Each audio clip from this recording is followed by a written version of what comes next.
Good evening, everyone, and welcome. I'd like to call the City of Homestead Council presentation ceremony to order. And for the record, it is Wednesday, July 16th, 2025 at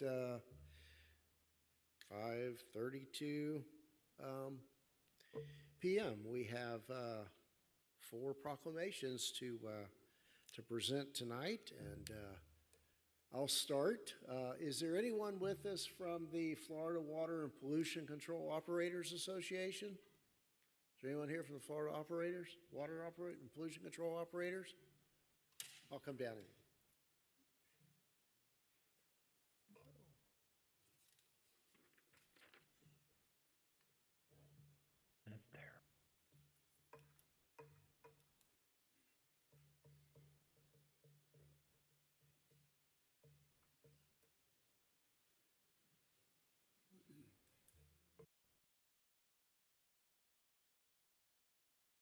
On?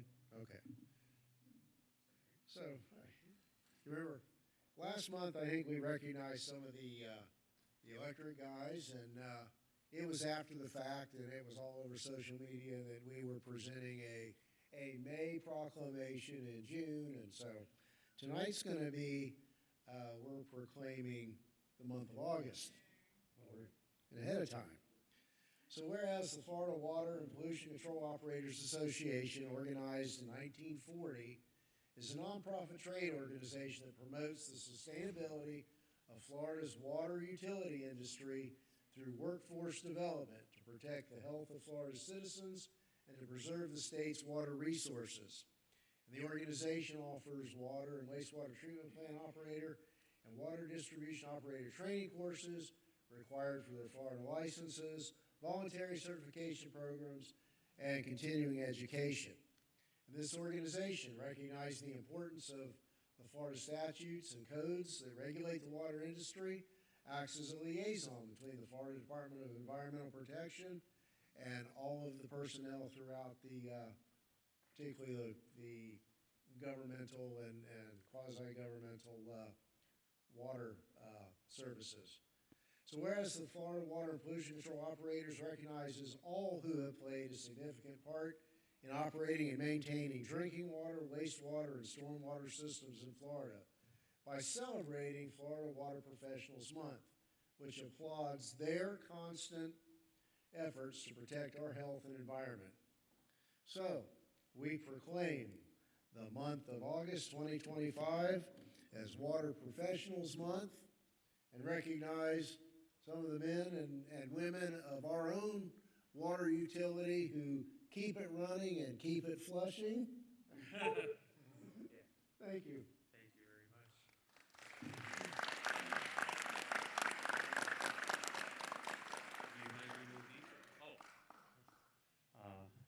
much. Mr. Mayor, thank you very much for this proclamation. We truly appreciate being appreciated, and picture time.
Skip ahead. Councilwoman Bailey, you want to go ahead?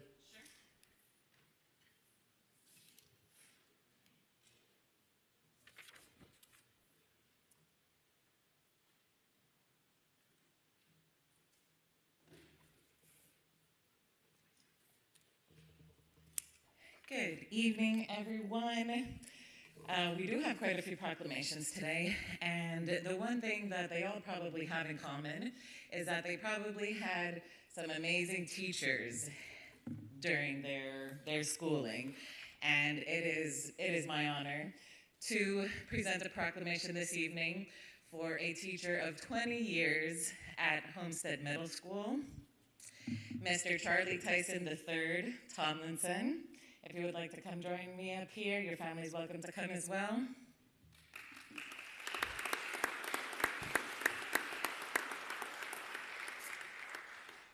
So Mr. Tomlinson served Homestead Middle School for 24 years, beginning in June 2000 with teaching certifications in business education, reading, engineering, and technology education, mathematics, and whereas Mr. Tomlinson started the first Dell Tech No program at Homestead Middle School, where he taught students to assemble and disassemble Dell computers. His students were able to take these computers home after finishing them. And whereas Mr. Tomlinson, as a certified entrepreneurship teacher, helped to pilot the first national foundation for teaching entrepreneurship, a course at Homestead Middle where students learned how to design their own business plans. And whereas Mr. Tomlinson started the first Microsoft Office certification program at Homestead Middle, where students receive their Microsoft Office certifications in Excel, Outlook, PowerPoint, and Word. And whereas Mr. Tomlinson has worked with the 5,000 Role Models of Excellence as site director and a mentor for many of those students.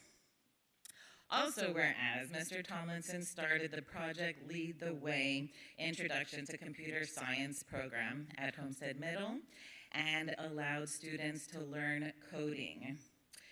Mr. Tomlinson also coached the Homestead Middle School bowling team. I was not aware that Homestead Middle had a bowling team for many years under the school's athletic program. And whereas Mr. Tomlinson has worked diligently as an IB teacher at Homestead Middle since June 2009. He has served both as an IB team leader and design teacher for 6th, 7th, and 8th graders. And whereas Mr. Tomlinson, while at Homestead Middle, received his specialist degree in business education and his national board certification in career and technical education. Therefore, by virtue of the authority of our mayor, Stephen Losner, we declare July 2025 as Charlie Tyson III Tomlinson Month in Homestead.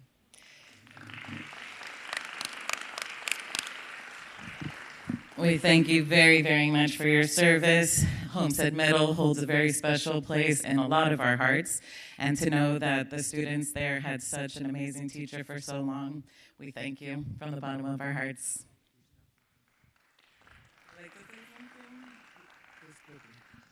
I'd just like to thank the City of Homestead. Thank you, Councilwoman Bailey.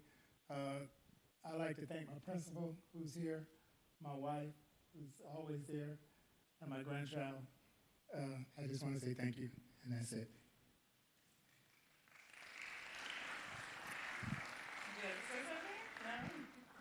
Well, thank you all for being here. Thank you for your dedication, and we wish you a wonderful night. Happy retirement.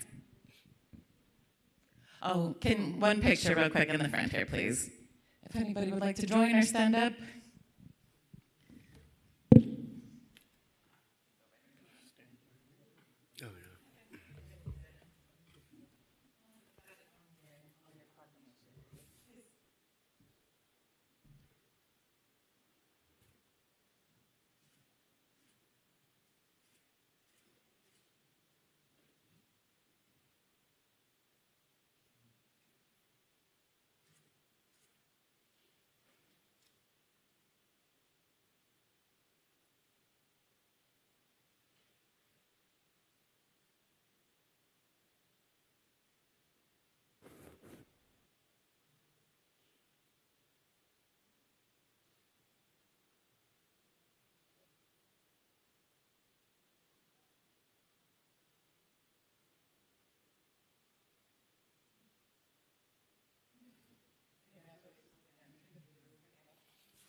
Thank you, Councilwoman.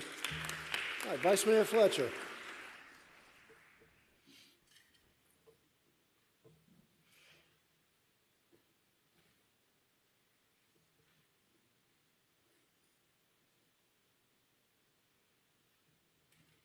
Thank you, Mr. Mayor, and other members of council. Today I have the distinct privilege of presenting one of my first proclamations to one of my best friends that I grew up with here in Homestead. Mr. Schaefer, could you come on down, please?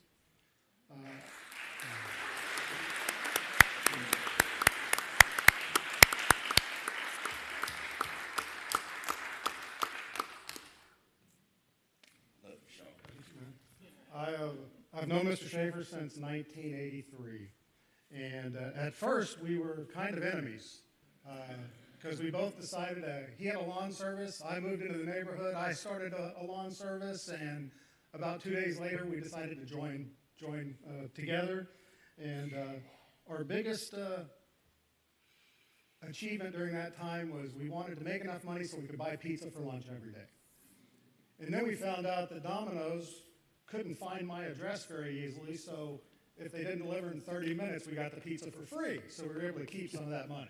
But with that, Gary spent 32 years of his life working for the city of Homestead. This is a little bit late, but we finally got it done, and I'd like to read what's said here today. This is a proclamation whereas Gary Schaefer was born and raised in Homestead, Florida in 1973. From a young age, he demonstrated a strong work ethic and commitment to responsibility. At just 15 years old, Gary launched his first job running a neighborhood lawn service, gaining early experience in entrepreneurship and customer service. He later worked at Cooper's Restaurant. I don't know how many people remember where Cooper's Restaurant was, where he continued to build his skills before embarking on a lifelong career in public service with the city of Homestead. In October of 1993, Gary began working for the city of Homestead as a custodian driver in the Parks, Recreation, and Open Spaces departments. Although this was an entry-level position, it laid the foundation for a decades-long career of service to the city of Homestead. After about a year, he transferred to the Public Works Department, where he started as a maintenance mechanic 1 within the wastewater division. Gary worked diligently to master the technical and operation demands of the role and ultimately advancing to the position of foreman. His professional development was further marked by earning a wastewater collection license through the city, underscoring his dedication to both his craft and the residents of Homestead. In addition to his day-to-day responsibilities, Gary also served in leadership roles with the International Brotherhood of Electrical Workers. He was elected as vice president of the local chapter, serving from 2012 to 2018, and then went on to serve as president from 2018 to 2020. His time with the union reflected his commitment to fairness, advocacy, and improving workplace standards for his peers. Beyond his professional life, Gary has always valued family and community. In February of 2008, he was married to Elizabeth Scott, and the two have built a life rooted in mutual support and shared values. Gary is also an active member and volunteer at the Leisure City Moose Lodge International, where he contributes to various charitable and community-centered initiatives. In his free time, Gary enjoys saltwater fishing, listening to classic country music, and driving Ford trucks. I never could get that out of him. His life reflects the values of hard work, loyalty, and community service. Whether as a public servant, union leader, husband, or friend, Gary Schaefer is deeply respected by those who know him. He is a son, brother, husband, uncle, and a steadfast presence in the lives of many. Now, therefore, by the virtue of Stephen D. Lausner, we do hereby proclaim July 16th, 2025 as Gary Schaefer Day in Homestead. Thank you, Sean. Appreciate it.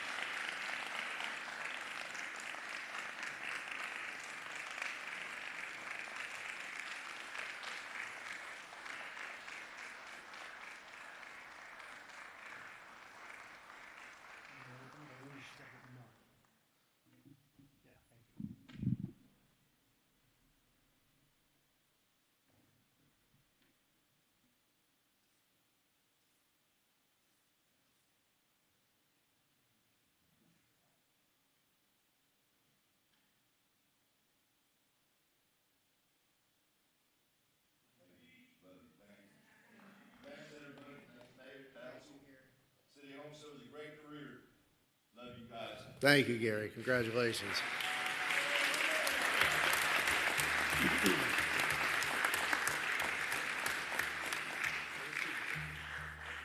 All right, well, this concludes our presentation ceremony. Is there, oh, I'm sorry, Tom. Councilman Davis.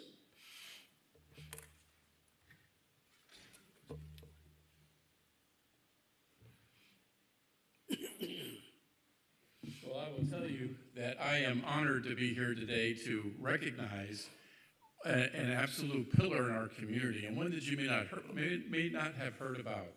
Sometimes when you do your good deeds in life, you're under the radar where you do it. You don't seek recognition, you don't seek fanfare, but you do it every day, and that's Chapman Partnership. And as for one, I've been just humbled and honored to be associated with Chapman Partnership for, gosh, about 15 years altogether, 20 years, and am delighted to have this proclamation today. Chapman Partnership cares for our homeless in our community. One of the greatest anchors that we have. That people go in there, they get job training, they get a new place to live, they get a second chance.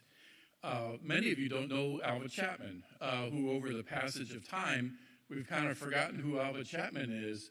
When you talk about Alva Chapman, the guy who founded Chapman Partnership, a World War II veteran, a pilot who at 23 was a squadron commander in England. He flew over 30 combat missions over Nazi-controlled air in Europe. That's an era, if you ever watched that old movie, 12 O'Clock High, that was Alva Chapman. And you made it to 20 missions if you were lucky, and he flew over 30. Comes back, a successful journalist, successful business person, lands here in Miami, sets up the Miami Herald in its absolute heyday. In his retirement, if you remember back into the early 90s, it was just a terrible mess that we had homeless on the streets everywhere in South Florida. The governor called the one person he knew that could get the job done, and that was Alva Chapman. And he set up a unique private-public partnership that we see today, and has other cities in the United States have sought to replicate because it works here. And that is a great legacy for him to have. So I'm delighted to, if you may come up, Scott, I'll be delighted to read this proclamation. And then I know you have a couple words for the council as well. So let me go ahead and read our proclamation here. Whereas Chapman Partnership has demonstrated an unwavering commitment to serving families and individuals facing homelessness in Homestead and South Dade, providing essential support and resources to those in need. And whereas since 1998, Chapman Partnership has positively impacted more than 8,739 individuals and families, showcasing their dedication to uplifting our community. And whereas through their programs, 13,237 adults have received critical services, empowering them to overcome challenges and build better futures for themselves and their families through supportive housing services and workforce and education programming.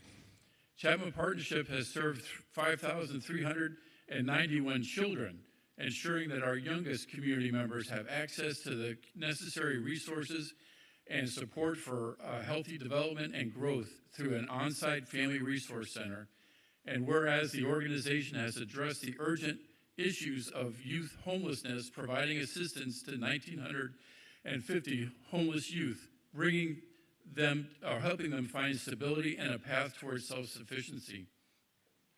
Whereas with compassion and professionalism, Chapman Partnership has supported 5,055 households, fostering a sense of community and belonging for families facing hardship.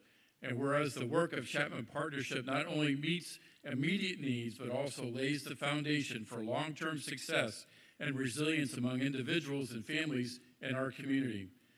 Whereas we recognize and commend the tireless efforts of Chapman Partnership staff, volunteers, and supporters who make these impactful services possible to empower residents with dignity and respect to overcome homelessness by achieving and maintaining long-term self-sufficiency. Therefore, I, Stephen D. Losner, Mayor of the City of Homestead, Florida, do hereby proclaim July 2025 as Chapman Partnership Empowering the Homeless Month.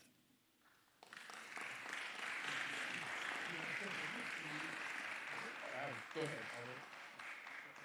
I will certainly be brief, but Mr. Mayor, members of the council, thank you so much. This is an honor.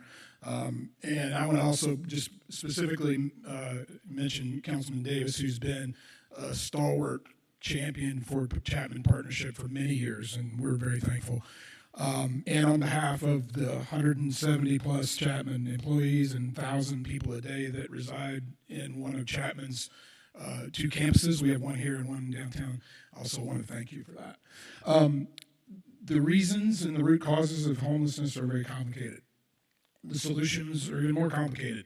And it requires partnership with the public sector, for sure, and the government, but also with employers, with the education, Department of Education here in the county, as well as Miami-Dade College and other, and that to get people on this path to economic mobility is tough. And so we are really doubling down on our commitment to the city to reach out. I met with several of you already. Would love to meet with more, just to talk about how we are better partners, how we can be more of an anchor, as you said, institution here. We were a lot more active before COVID, and there's some leadership changes, but we really feel like we're an integral part of the economic ecosystem, and that I think everyone can agree no one wants to see street homelessness increase anywhere. So we thank you for this. We're very appreciative and look forward to continued partnership. Thank you. From the city council, one of our coins. Okay. This is the military tradition. Okay. You shake hands on it. Congratulations. Very good. Thank you. Our coin from the city council, and I would say, in concluding, never give an attorney the mic, Mayor. You know how that goes. But Albert Chapman today would be proud of the heritage of Chapman Partnership. A warrior, a humanitarian, a Christian man as Albert Chapman will be proud to see how Chapman Partnership has continued on. And I thank you very much for that. Thank you. I'd like to invite my colleagues up as well. Come on up.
So now that concludes our presentation agenda for tonight. Please feel free to stay momentarily. We will convene our Community Redevelopment Agency agenda. And thank you all for coming, and thank you and congratulations to all of those we have recognized tonight. It is your efforts that truly are integral pieces of our community. So thank you.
All right, good evening, everyone. I'd like to call the City of Homestead Community Redevelopment Agency meeting to order.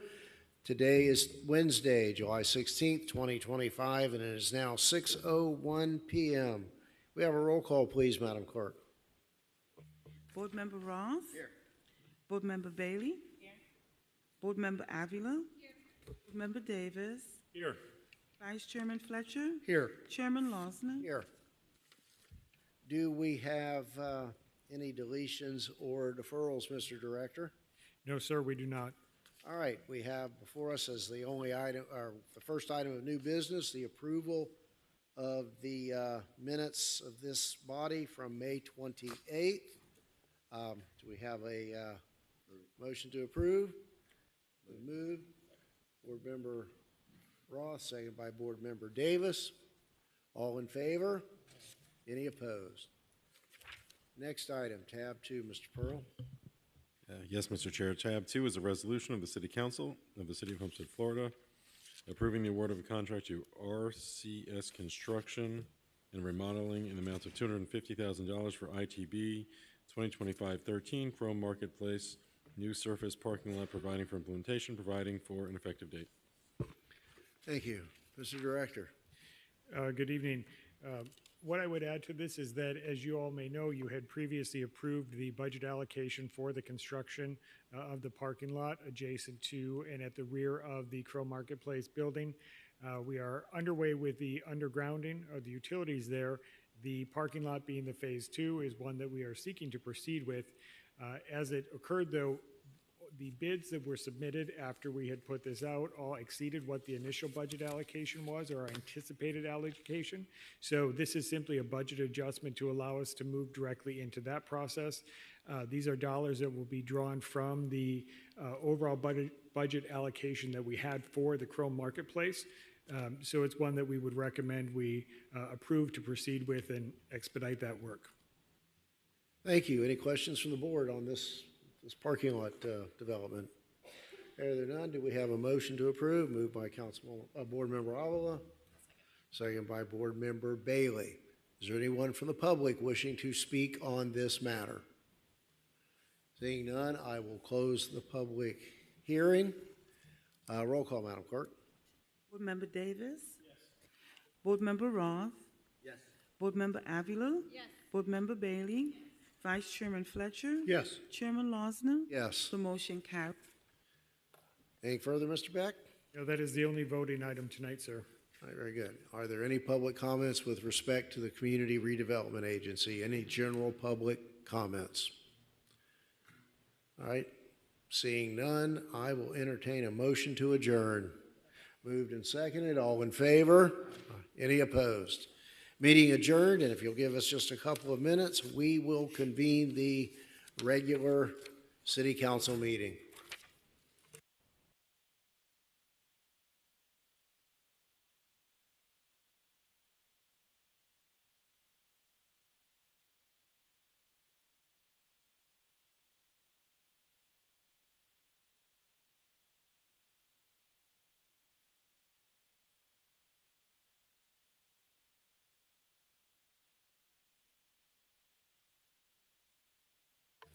Good evening, everyone, and welcome. I'd like to call the City Council meeting for the City of Homestead, Florida to order. Today is Wednesday, July 16th, 2025, and it is now 6:05 p.m.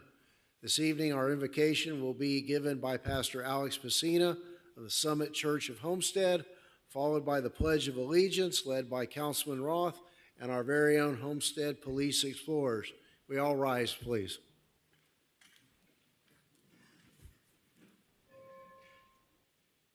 Pastor Messina here. Councilman Davis. Please join me in prayer. Almighty God, we thank you for this assembly here today, and pray that you would bring a blessing upon each of us as we do the city's business. Help us to conduct ourselves with wisdom and compassion. Help us to look for the well-being of all those around us. In Jesus' name, amen.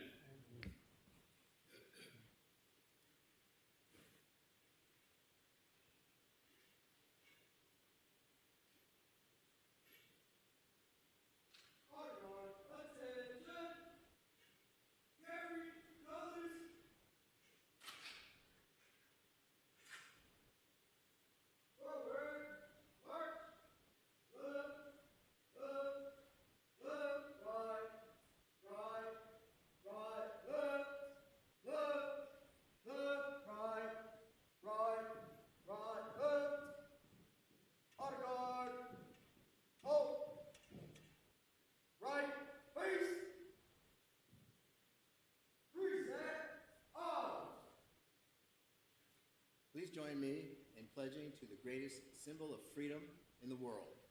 I pledge allegiance to the flag of the United States of America and to the republic for which it stands, one nation, under God, indivisible, with liberty and justice for all.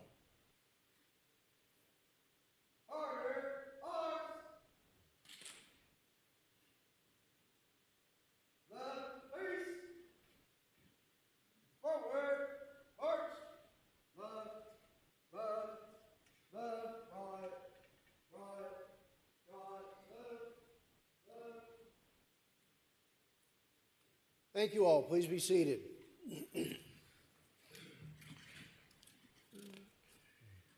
Madam Clerk, would you please call the roll? Councilman Roth? Here. Councilman Davis? Here. Councilwoman Bailey? Here. Councilwoman Avila? Here. Vice Mayor Fletcher? Here. Mayor Losner? Here. All right, thank you. This is a portion of our agenda where we allow for a period of general public comment limited to 3 minutes per speaker. We have a registration system, and then I will go to those who have not pre-registered who are here, and then to those who are online. I make note, though, all right, Mr. Zhang, if you're here, looks like Mr. Zhang registered to speak with respect to tab 27. So, well, were you going to speak now or when your item is heard? Okay, very good. Thank you. So, the first registrant and the only other pre-registered speaker tonight is Mr. Jonathan Osborne. Now you're here if you want to come to the podium, and just for the record, give us your name and address and your comments.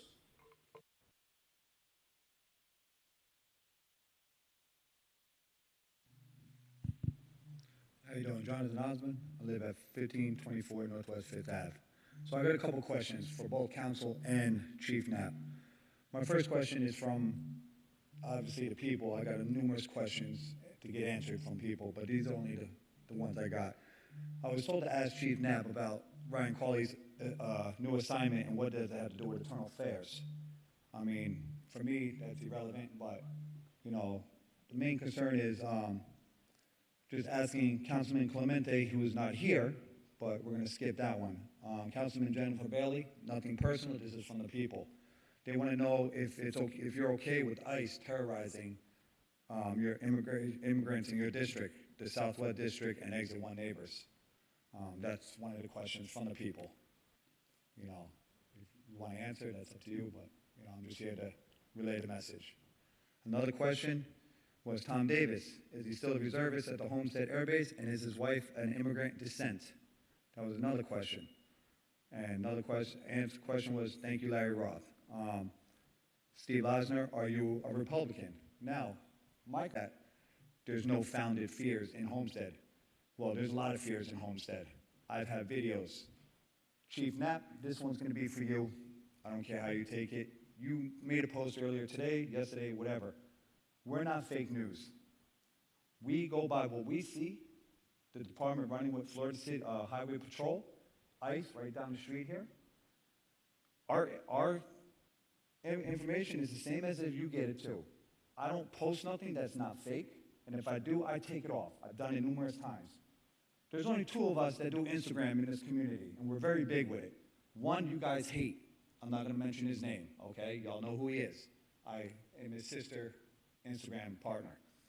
My page is blown up because of this immigration thing. I stand with the immigration. If you are an immigrant yourself, you should be ashamed of what y'all are doing with this community, okay? Because they support you guys. They put food on your tables. They built your buildings. You know what I mean? I have immigrants that work for me in New York City on my construction sites that I had to let go, and I'm still paying them guys because they got to stay off the streets because they're scared. Some have been deported. You know what I mean? But we are all immigrants here. We're not from the United States. I'm an immigrant. My family's from the Netherlands. Just because I'm born here doesn't mean I'm a naturalized citizen. We're all immigrants. And if none of you agree with it, that's on you guys. I stick with the community. If y'all want to be fake, but don't lie to the community because I will expose it. Unlike some people, I'm out here every day on the streets, just like the police, without a badge, without a gun, without a vest, okay? So that's all I have to say. Thank you. All right, is there anyone in the chambers tonight wishing to speak on any general matter? Is there anyone online? Yes, sir. On down, Mr. Hayes. Good evening, everyone. Cardell Hayes, 3910 Northeast 13th Drive.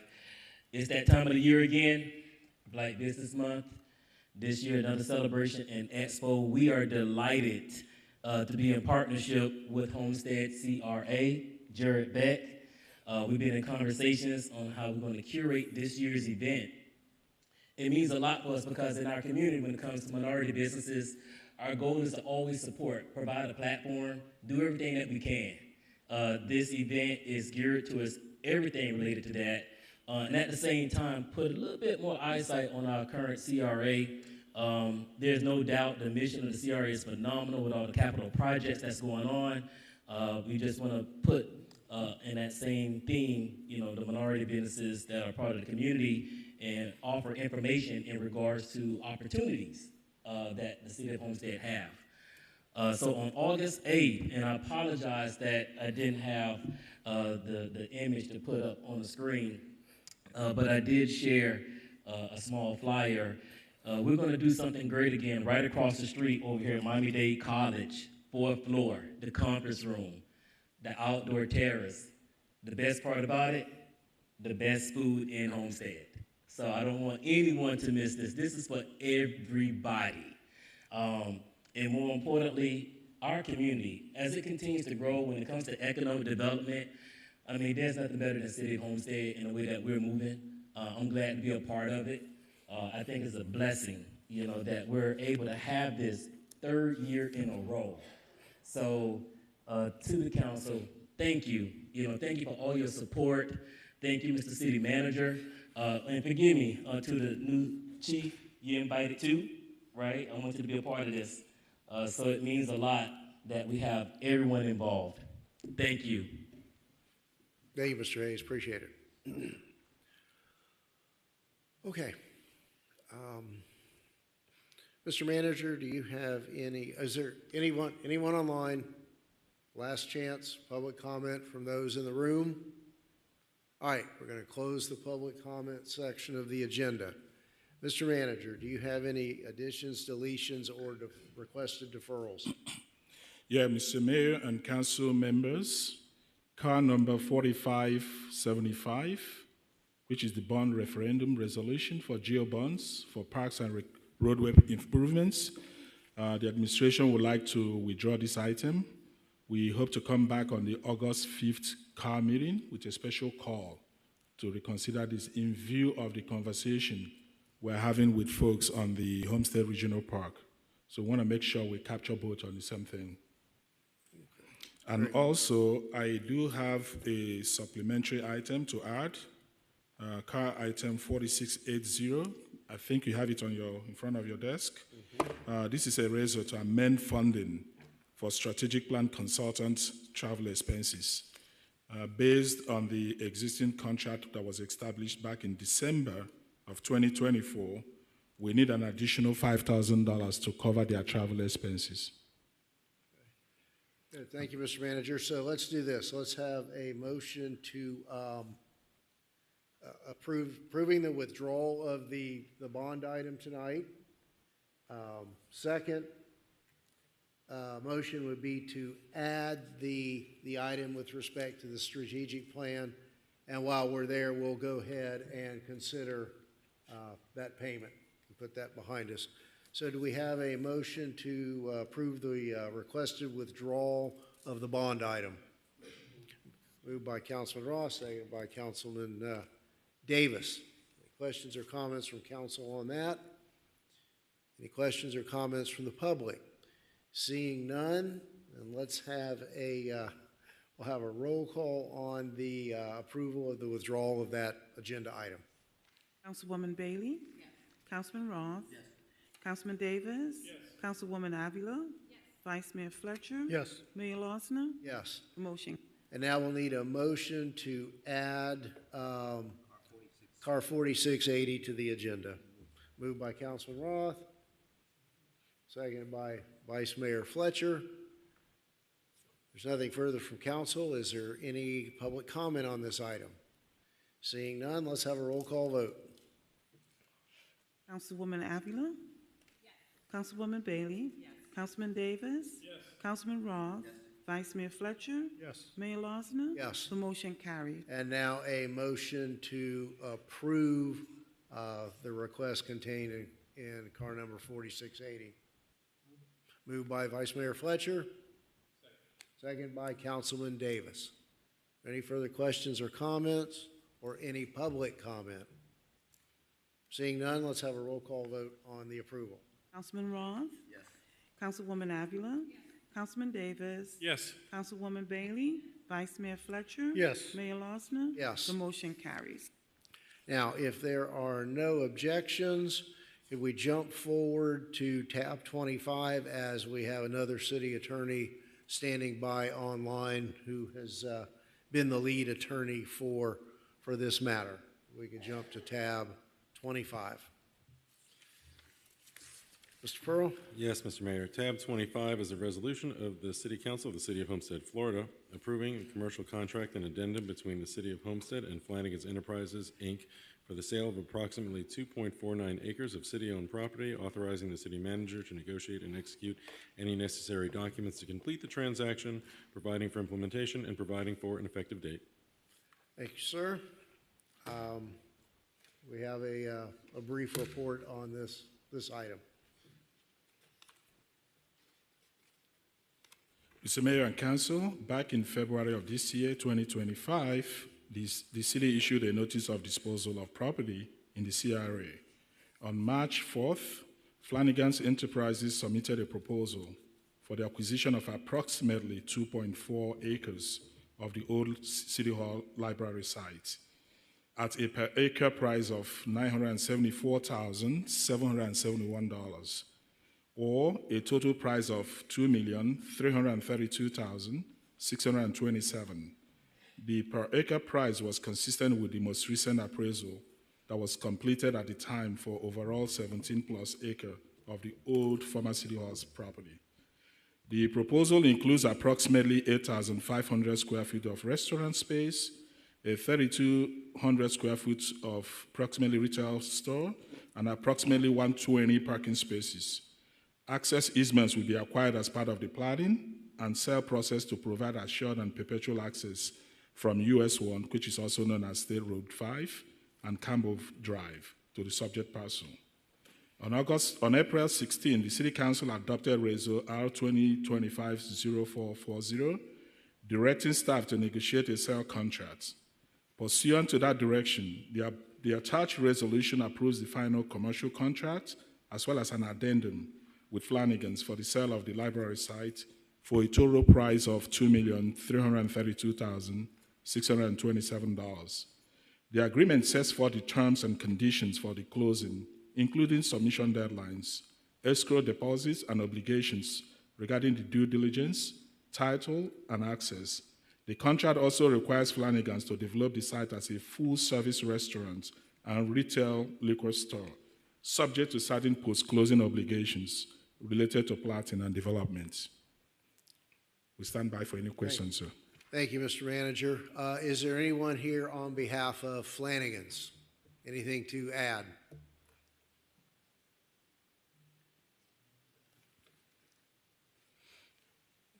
Mayor, Council, Jose Fuentes, Becker Polikoff, 2525 Ponce de Leon. You have the agreement. We really appreciate the hard work and the collaborative work that we've been having with the city, so we thank you for your efforts. Thank you. We look forward to it. Mr. Vice Mayor. Yes, I had heard that there might have been some discussion about the cost of the demolition and there being some increased funds there that kind of may throw this whole thing into a little longer time period. And I was wondering, through the mayor and with the rest of council's approval, if we might be willing to throw a credit back towards the cost of that demolition, up to an amount of not to, right now I think it's 100,000, so maybe give a 50% credit back, if there's any agreement to that. So in the form of a motion. In the then, form of a motion, I would offer that we would be, I guess, in the form of yet another addendum, that the closing statement would reflect a credit to the buyer of $50,000. Yes. Okay. We have a second. Second. Second by Councilman Roth. Any questions or comments from council? Mr. Mayor, I just want to be clear before we vote. I'll implement that as an amendment to this addendum. We won't be bringing back another addendum. We'll just incorporate Right. that requested Incorporate that change into into this, the yes. addendum that we have. Okay. All right. So we have a motion and a second to accept the contract as adjusted as pursuant to the Vice Mayor's motion as seconded. Any public comment? Okay, seeing none. Mr. Fuentes. Just That's wanna too say- generous, right? Just want to say thank you for that, and again, we do appreciate the effort and the hard work. We've been working with the manager, and Vice Mayor, thank you for that. It's important in building this relationship. We're so excited about getting this restaurant kicked off. My biggest excitement is if we can beat Cutler Bay building theirs first, so. There you go. All right. Question. Yes, Councilman Roth. Thank you, Mayor. So, Jose, just for a second, if you come up, I got some, I guess, time frame and logistical questions for you. The process you're going to take this through as far as getting your permits and all the things we've got to get done, do we have to wait for that process and you guys close? And maybe this is a question for the city manager as well. Before we demo the building, maybe we can demo it ahead of time and they give us a credit back for $50,000 in a way the same time, because they would have to demo that building after we get all these approvals. Is that right? So, I mean, the demo, once they've done I think we're working with Weiss Serota on the platting of the site for accuracy, the parking and egress as well. That's being worked out. I know that on the demolition, we've really worked closely with the administration, and there is even, I think we're trying to figure out if the material can be used on site as well. So there's that conversation. As far as exact schedules, this contract, this agreement will start to move the wheels in motion. Obviously, this is always the most difficult part in some sense. I think, Councilman Roth, that probably given our procurement restrictions and the time that it takes government to act, to bid it out, that they would probably be ahead of us even with those land use and other issues. And it's my understanding that where we are able to do so, we'll issue permits based on a hold harmless agreement from Flanagan's to the expedite. expedition of all this is in the groundwork. So that's Correct. perfect. All right. Thank you, Jose. Thank you, and thank you, Mayor, Vice Mayor, thank you. I'm sorry, Mr. Mayor. Yes. Just one more adjustment I wanted to mention.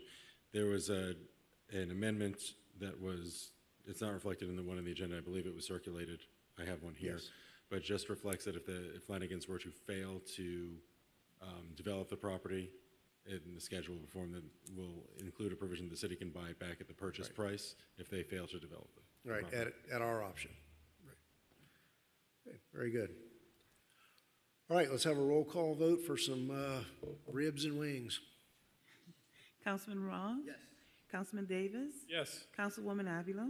Councilwoman Bailey?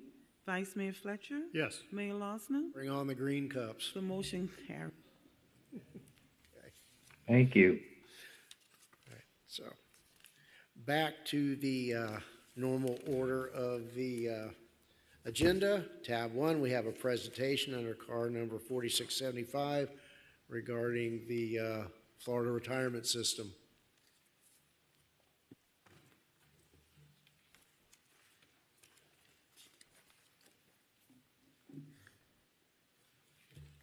Have at it. Alrighty, good evening. Mayor and Council. The item before you tonight is a discussion item on Florida retirement system. I'm going to call it FRS for short. So during the last budget process, the City Council requested that administration explore additional pension plan for employees. So after evaluating several options, FRS seems to be the most feasible option. So actions to date, HR has already initiated conversations with FRS to discuss the transitional period and the implications of moving over. We've also collaborated with the City Attorney's Office to conduct 4 informational workshops for general employees comparing FRS to the current 401 plan that we currently have. We discussed the benefits and the trade-offs. We've also worked with our finance and budget team and completed a cost analysis of the impact for the potential transition to FRS if full participation by all 250 employees. Just to go over a little bit about the Florida retirement system, it was established in 1970 by the legislative. FRS currently has 646,000 active members. It is comprised of various state and local government entities, including school boards, cities, counties, and other public entities. There are 2 retirement benefits offered, the pension plan and the investment plan. Employees can elect which plan that they want to go into. So how the city joins FRS is once the city passes an ordinance, the decision is irrevocable. Membership will be mandatory for all new employees after a set date, and it also would be eligible for employees in part-time positions that are not temporary. Mandatory employee contribution will be 3%, and the normal retirement for anyone who started the plan after 2011, 8 years of service at 65 years old, or they've done 33 years of service. So I'm going to go over a quick comparison of the 401A versus the pension. Employee contribution currently under the 401 is discretionary. The employee can pick what percentage or dollar amount that they want to contribute. Under FRS, it will be a mandatory 3%. For the city contribution, right now, it is up to an 8% match. So if an employee puts in 8%, the city puts in 8%. Under FRS, every July, they release their percentages, and for this current year, it's 14.03% for general employees, and then for senior management, it's 33.24%. For the earnings on the 401, it's based off of contributions and, of course, the gains and losses based off of the market. For FRS, they calculate your general salary, overtime, any annual leave taken, and payouts up to 500 hours. For the average earnings, the 401 doesn't calculate that, but for FRS, it's your highest 8 years that they use as your salary calculation. For the vesting period, the 401A has a 5-year vesting period of 20% per year. And for FRS, anyone who started after 2011, it is 8 years.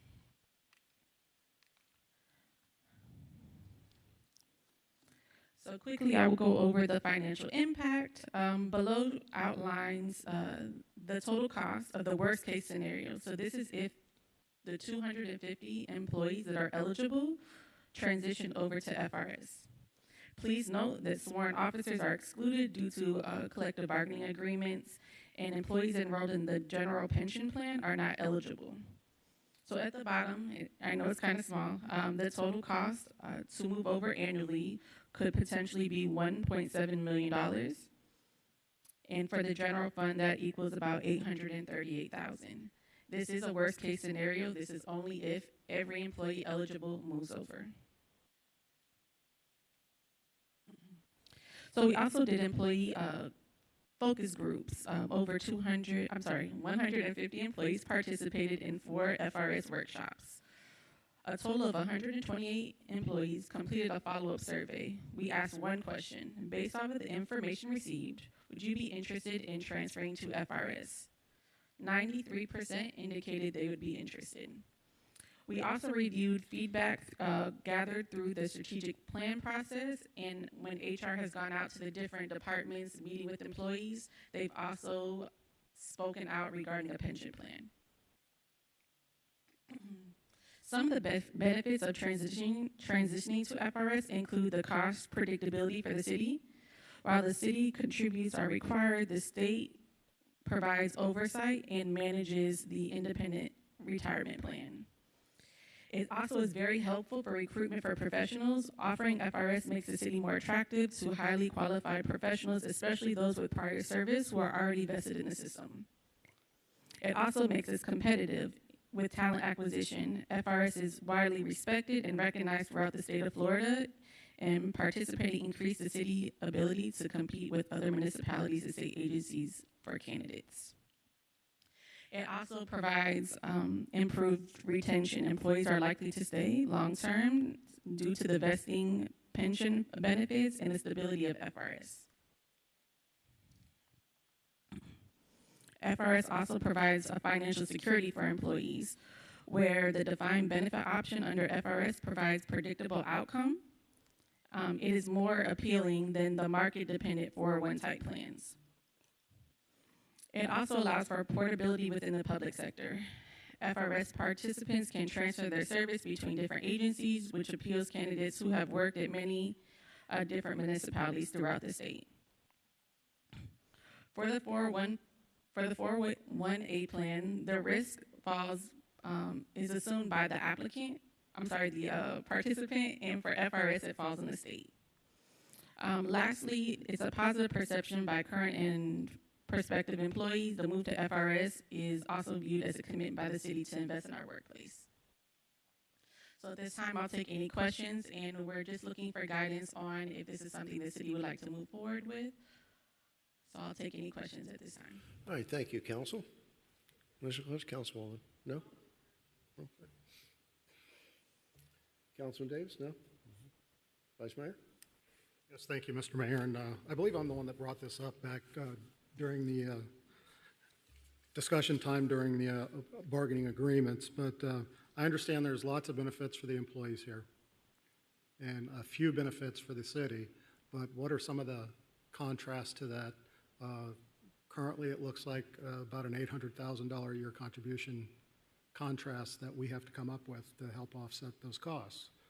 But long-term, I understand it allows us to attract other employees that we currently don't have that market for.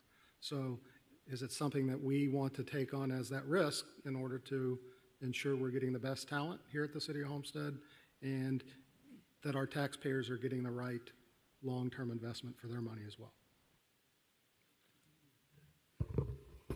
Question. You talk about worst case scenario. If everybody who's eligible goes over, that our downside is an initial $800,000 the first year.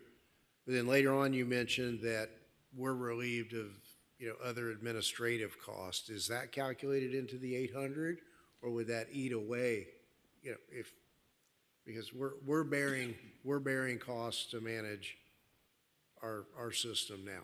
Correct. Right, it is not included. That is just the employee cost of the employer's contribution. Employer's contribution. Right, but to note, so currently in the pension plan that we currently have, each year we have to contribute a certain amount to keep the plan basically afloat.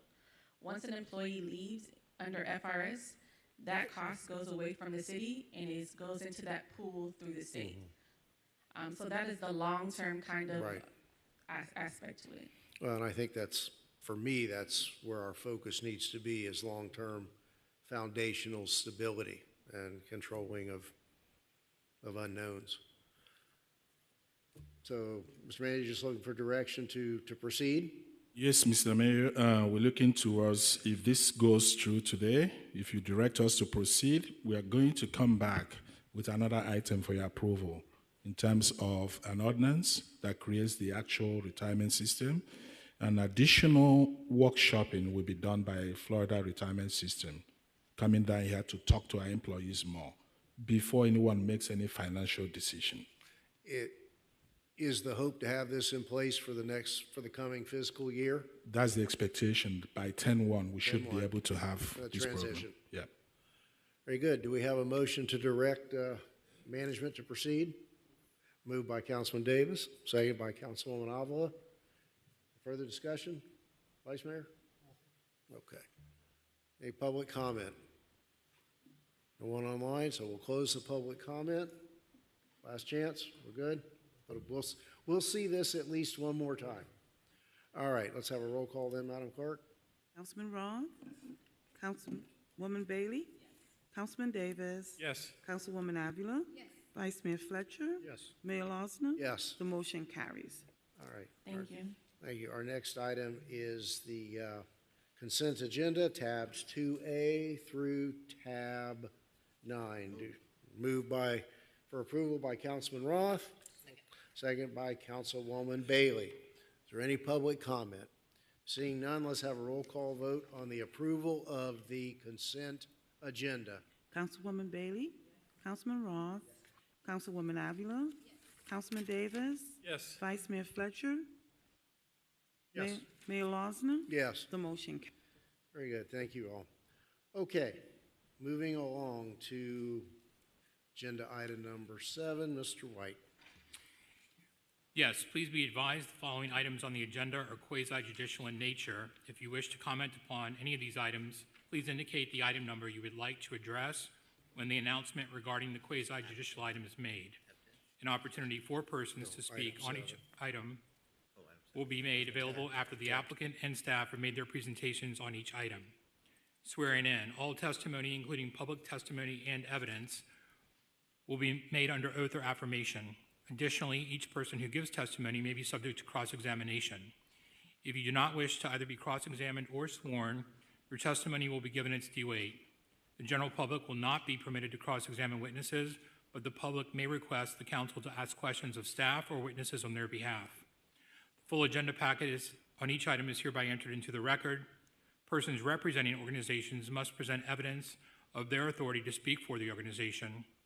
Further details of the quasi-judicial procedures may be obtained from the clerk.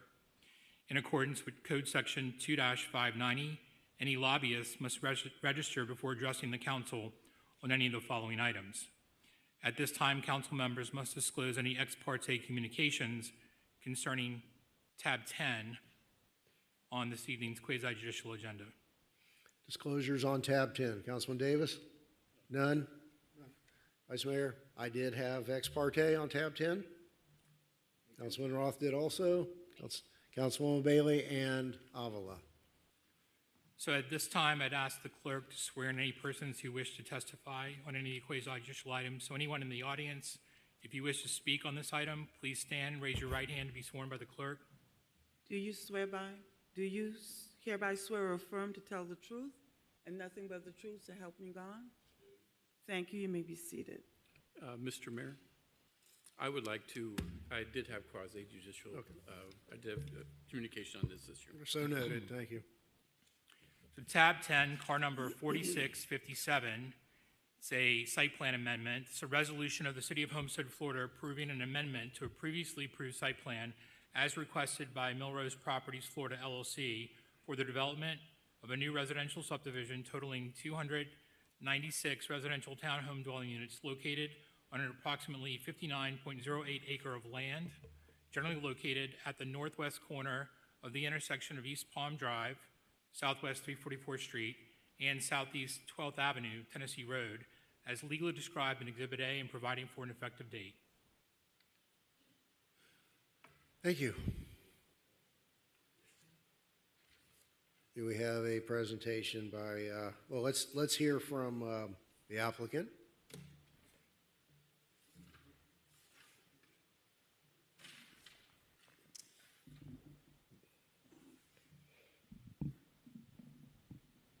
Good evening. Hugh Wars at 701 Brickell Avenue.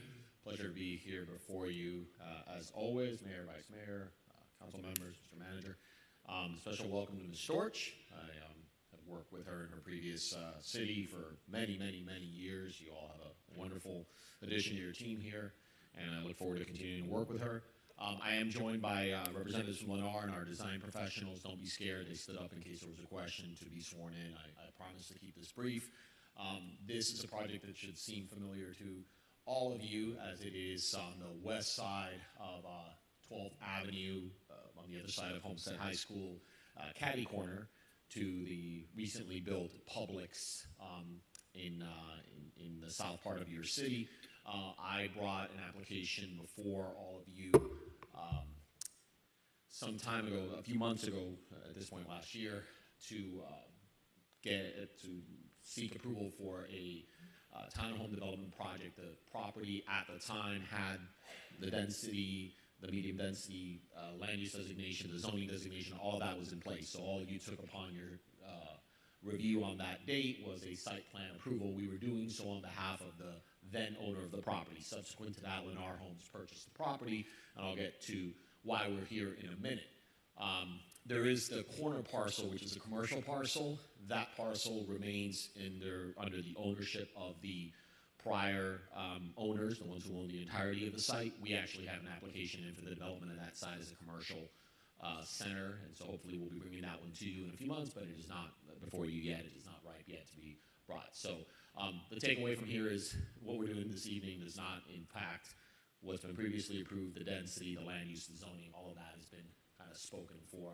And here are some of the original ordinances back in 2016 when those changes were made, and then what we have before you today. And so your code provides for site plans once approved to either be modified as a minor modification, which is an administrative process, or as a full site plan amendment process, which brings it to the council for consideration. I think but for one distinctive item, this application would have run through a minor modification administrative process. There were just some adjustments to the civil plans. I mean, again, same number of units, everything being the same, but when you start laying out the civil plans and all of that, you've got to make small adjustments, and you run that through administratively so that everything catches up. However, as I mentioned, Lennar had purchased a home, had purchased a property, and wished at the same time to introduce the elevations, the models that they wished to replace the approved models with in order to sell. And so we submitted that application, and your code does give deference to your development services department to consider that something that moves it from minor to major, and that comes to all of you. You know, beauty's in the eye of the beholder, so to speak, right? And so they understandably wanted us to come and answer any questions that we have, and we'll do that. Just by way of a heads up, you'll see me hopefully soon. We are planning on bringing the final plat application. We have a CDD and special taxing district application. You'll recall that all of you have to give a resolution of support for those. Those will come at hopefully, maybe by next month, but they're also making their way through. And so here's the project as approved. This layout doesn't change. I got a question I know from Councilwoman Avila at one point about the preserve and the area that's there. It doesn't change. The site plan doesn't change whatsoever. The commercial remains where it is. The entrance is really, the site plan looks and feels the exact same way. The amenity that's being provided, the pool and that area, all of that, none of that changes. Here's the much uglier black and white version of it, and everything that we have, including the robust parking and everything we went through that's been previously approved. So here are the original two-dimensional black and white renderings of the approved models. And what's striking, I think, is the flat roof and a little bit more of a modern look, which was the vision for the prior property owner when he went through this process to get this approved. Some additional elevations for those townhomes and what they would look like. I think there we go. And this is what the rendering of what that might look like when it's constructed looked like at the time. And so what Lennar is proposing to do is to change to, I think a typology that is familiar to this community. I think the most telling thing, without a doubt, is the roof line, right? We've gone from a flat roof to a pitched roof. I know we've had some conversations. I've had some conversations with some of you about some of the challenges with flat roofs from a construction cost, waterproofing standpoint. And so Lennar's great experience in developing sites has really kind of pushed them in the direction of proposing projects like this because of their track record of knowing that this is the kind of stuff that holds up over time and really doesn't provide any kind of further burden in the future. Flat roofs, whether they are in a commercial building or a residential building, and water, no matter how well pitched, tends to pool, and so that creates waterproofing and leak issues. And so in addition to the fact that it's an aesthetic preference, and most of the communities surrounding, this one and in South Florida tend to look more like this than that more stark modern look, led Lennar to propose this. I mean, I will note we still have balconies in the rear of the property. I will note that, we've got abundant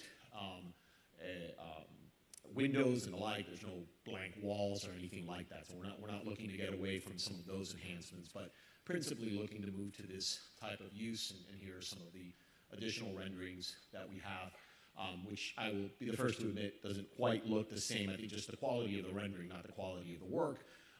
The approved plan, just those renderings were, I think, a little bit more digitized and generated than these. But I think this gives you a sense of the direction we're going in, and I think, frankly, what you've seen built in your community by Lennar is what you've seen previously.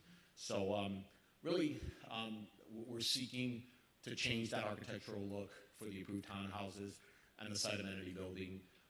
That'll cause us to change up some of the interior floor plans, but it's consistent in terms of the number of units and the parking and all of that remains the same. And again, principally no change in the number of dwelling units. We're not here today asking you to approve a single additional unit. We're asking you to consider this change in architecture for our project. And so I'm not going to read all of this, but you know, it talks about how we meet code. Otherwise, obviously, any other change, we do have your staff's recommendation of approval for the project, as you can see here, with the conditions they've imposed, which we accept, standard conditions. And so I would urge you this evening to allow us to go ahead and continue moving forward with the project. As I said, other applications are in, including the plat. I think you'll, you know, obviously start to see some vertical construction there in the coming months. And, you know, in a challenging economic time, which I think we all appreciate with real estate, the additional costs associated with the currently approved elevations, as well as the familiarity that Lennar has with the product that they do in your community and throughout South Florida, leads us to request this evening from all of you. Happy to answer any questions and look forward to your favorable vote. Thank you. Okay, thank you, Mr. Arza. Before I go to council, I don't want our new building or development services director to feel slighted. This would have been the second meeting that I didn't put her to work. So anything to add? Would you like to touch on the conditions that, you know, were part of the approval recommendation? The conditions are basic conditions about engineering and things that need to be provided that don't even need to be conditions because the plans won't be approved if those conditions are not met. More technical than, you know, what we or the average person out in public would really care about. Councilwoman, did you have a? Thank you, Mayor. Can you remind me where the American flag is on this site plan? I think where the amenity pool area will be. Okay. Yeah. And those will be included in the permits.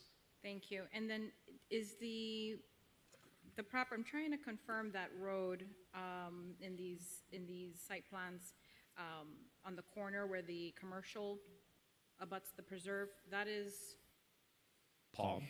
That's Palm. Okay. Right. Yeah, we're on the west side of the Homestead High catty corner from the new Publix. So the south street is Palm. Okay, I'm familiar with, right after we passed that site plan, there were some concerns brought to my attention, not in particular to the site plan, but the need for some sidewalk improvements for school bus drop-offs right around Southwest 336 and where the Keys Gate intersects right there. I'm not sure if that's part of this development, right? No? Yeah, no, our south side's 344. We don't go all up to 336. Okay. Yeah, we don't make it all the way up. All right, I figured I'd ask, but thank you. Thank you. Councilwoman Bailey. Thank you, Mayor. I don't have an issue with the roofs. The only thing that I miss from the previous elevations are those different finishes on the facades, especially when you have such a long row of the townhomes. I think it's nice to see a little breakup. Mm-hmm. If you want to go back to the elevation. I can figure out how to do this. I'll be happy to. Very fancy with your. Of the approved, I know, I'm getting better at this. I'm sure that was you. So just to see some differences in each one, if they could alternate, just to add a little interest. Yeah, so this is what we're proposing, which, you know, like I said, I mean, certainly doesn't have any blank walls and has, as you can see, and I think this has a little, you know, has like the different breaks, like right there, like the kind of vertical breaks, and then the different areas that, I think I was taught the word today for out, I forget the name of what those are called, and then I'll go back, if you wish me to, let me go back to the current approved so you can, I think here it's kind of a white, and then kind of a brown, and then a white, and then a brown, and then I just showed you the other one. So I don't know if there's something specific. I think what we're proposing does have breaks, but I'm happy to pass along any suggestions. No, just basically to be able to tell where one ends and the next one starts. That I don't see very clearly with these. Got it. And they are impact windows and doors still? It's an option. So as I think I've answered many times. We based on the sale, it is an option. It's costlier, so some folks make a choice not to go down that road. It's not a requirement. It wasn't a requirement of your original site plan. I don't recall. I believe it was from the original. Was it? Yes. No. Then we'll keep it. Sorry, I didn't go back and read. If that was one of the conditions, I know that typically we try to keep the cost down, but if that was one of the conditions, and we're not changing any other conditions, so I apologize. I didn't remember that one. So. No, I appreciate it. Thank you. Thank you, Mayor. Vice Mayor Fletcher. Thank you. Yes, good catch on that. And it was part of the variance request for the 40 square foot for the storage of the storm that's shutters. right. I've been trying to forget that 40 square foot closet to nowhere for 16 years now. Nothing other. I do at my house, so I know the pain. My comment would be nothing other than, again, I'm tired of the same brown earth tones. Mr. Gonzalez understands where I'm coming from there. You can let him know the Fletcher yellow still would stand out very nice there. So that's my comment. Thank you, Mr. Mayor. I know we have a palette of colors we're proposing, but I'll see. I would like to mention something that when you were approved for the other project, the condition was that they asked for a variance to don't have the storage. Yes, but the condition was, it was proffered that they were going to have impact. Yes, no, thank you, Ms. Storch. I just had forgotten because that was like the 5th time I had to ask for that waiver for the 40-foot closet where you hide, hide the shutters. Hide shutters, and so, but absolutely, we're carrying forward the conditions, and so we'll of course honor those. Councilman? They don't want me to chime in. Yeah, they do. Good. Yes. All right, so do we have a motion to approve?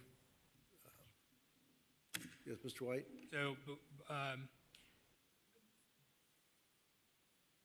So with regards to the new resolution approving this amended site plan, I would like to just read into the record a couple conditions that we need to carry over from the original site plan and place in here, which aren't the conditions related to the more technical building permit aspects.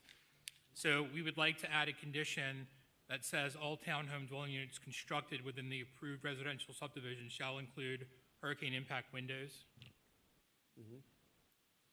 The applicant shall install a flagpole, American flag, at 2 roundabout dedicated areas located along the main spine road and at maximum height and size provided pursuant to city code. And the applicant shall coordinate with Miami-Dade County DERM, RER agency to determine viability of constructing a pedestrian walking pathway which shall be located along the eastern boundary of the main spine road, running adjacent and the full length of the 20.90 acre existing wetland preserve area. The applicant shall provide staff with written evidence from Miami-Dade County's DERM agency indicating their preferred result prior to obtaining a building permit. And these aren't new. This is just an affirmation that those conditions are carrying forward to this site plan. No objections. All right.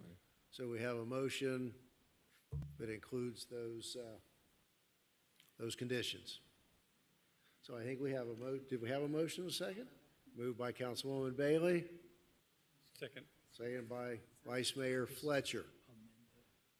There are no further questions or comments from council. I'll ask whether there are any public comments to be had. No one online, Don't see anyone in the audience, so let's have a roll call vote on item 10, on tab 10. Councilwoman Avila? Councilwoman Bailey? Councilman Roth? Councilman Davis? Yes. Vice Mayor Fletcher? Yes. Mayor Lawson? Yes. The motion Thank you all. Good evening. Thank you, Hugo. All right, so moving on to tab 11, Mr. Pearl. Yes, Mr. Mayor. Tab 11 is the first reading of an ordinance of the City of Homestead, Florida, amending sections 19-110, 19-113, 19-114, 19-115, 19-116, and 19-118 of the City Code to revise registration fees, revising maintenance and security requirements, clarifying city's immunity for inspections, and adding a schedule of civil penalties for violations, providing for inclusion in the code, providing for severability, providing for conflicts, and providing for an effective date. Thank you. Is there any objection to waiving the staff report on this item? I think we've all been briefed. All right, so let's get it on the floor. Do we have a motion to approve tab 11? Moved by the Vice Mayor. Second by Councilman Davis. Do we have anyone wishing to speak on this matter? Okay, I'll close the public hearing and ask if there are any further questions or comments from council. Seeing none, let's have a roll call vote. Councilwoman Bailey? Yes. Councilwoman Avila? Yes. Councilman Roth? Yes. Councilman Davis? Yes. Vice Mayor Fletcher? Yes. Mayor Lawson? Yes. The motion carries. And tab 12, Mr. Pearl. Yes, Mr. Mayor. Tab 12 is the first reading of an ordinance of the City of Homestead, Florida, amending Section 2-553, Use of Trust Funds of Division 6, Parks and Roadway Trust Fund of Article 9, Finance of Chapter 2, Administration of the City Code of Ordinances to add water and sewer infrastructure improvements as a use of trust fund monies, providing for conflicts, providing for severability, providing for inclusion in the code, and providing for an effective date. Thank you, sir. Any objection to waiving the staff report on this amendment to the pre-existing trust fund? Are there any questions or comments from council?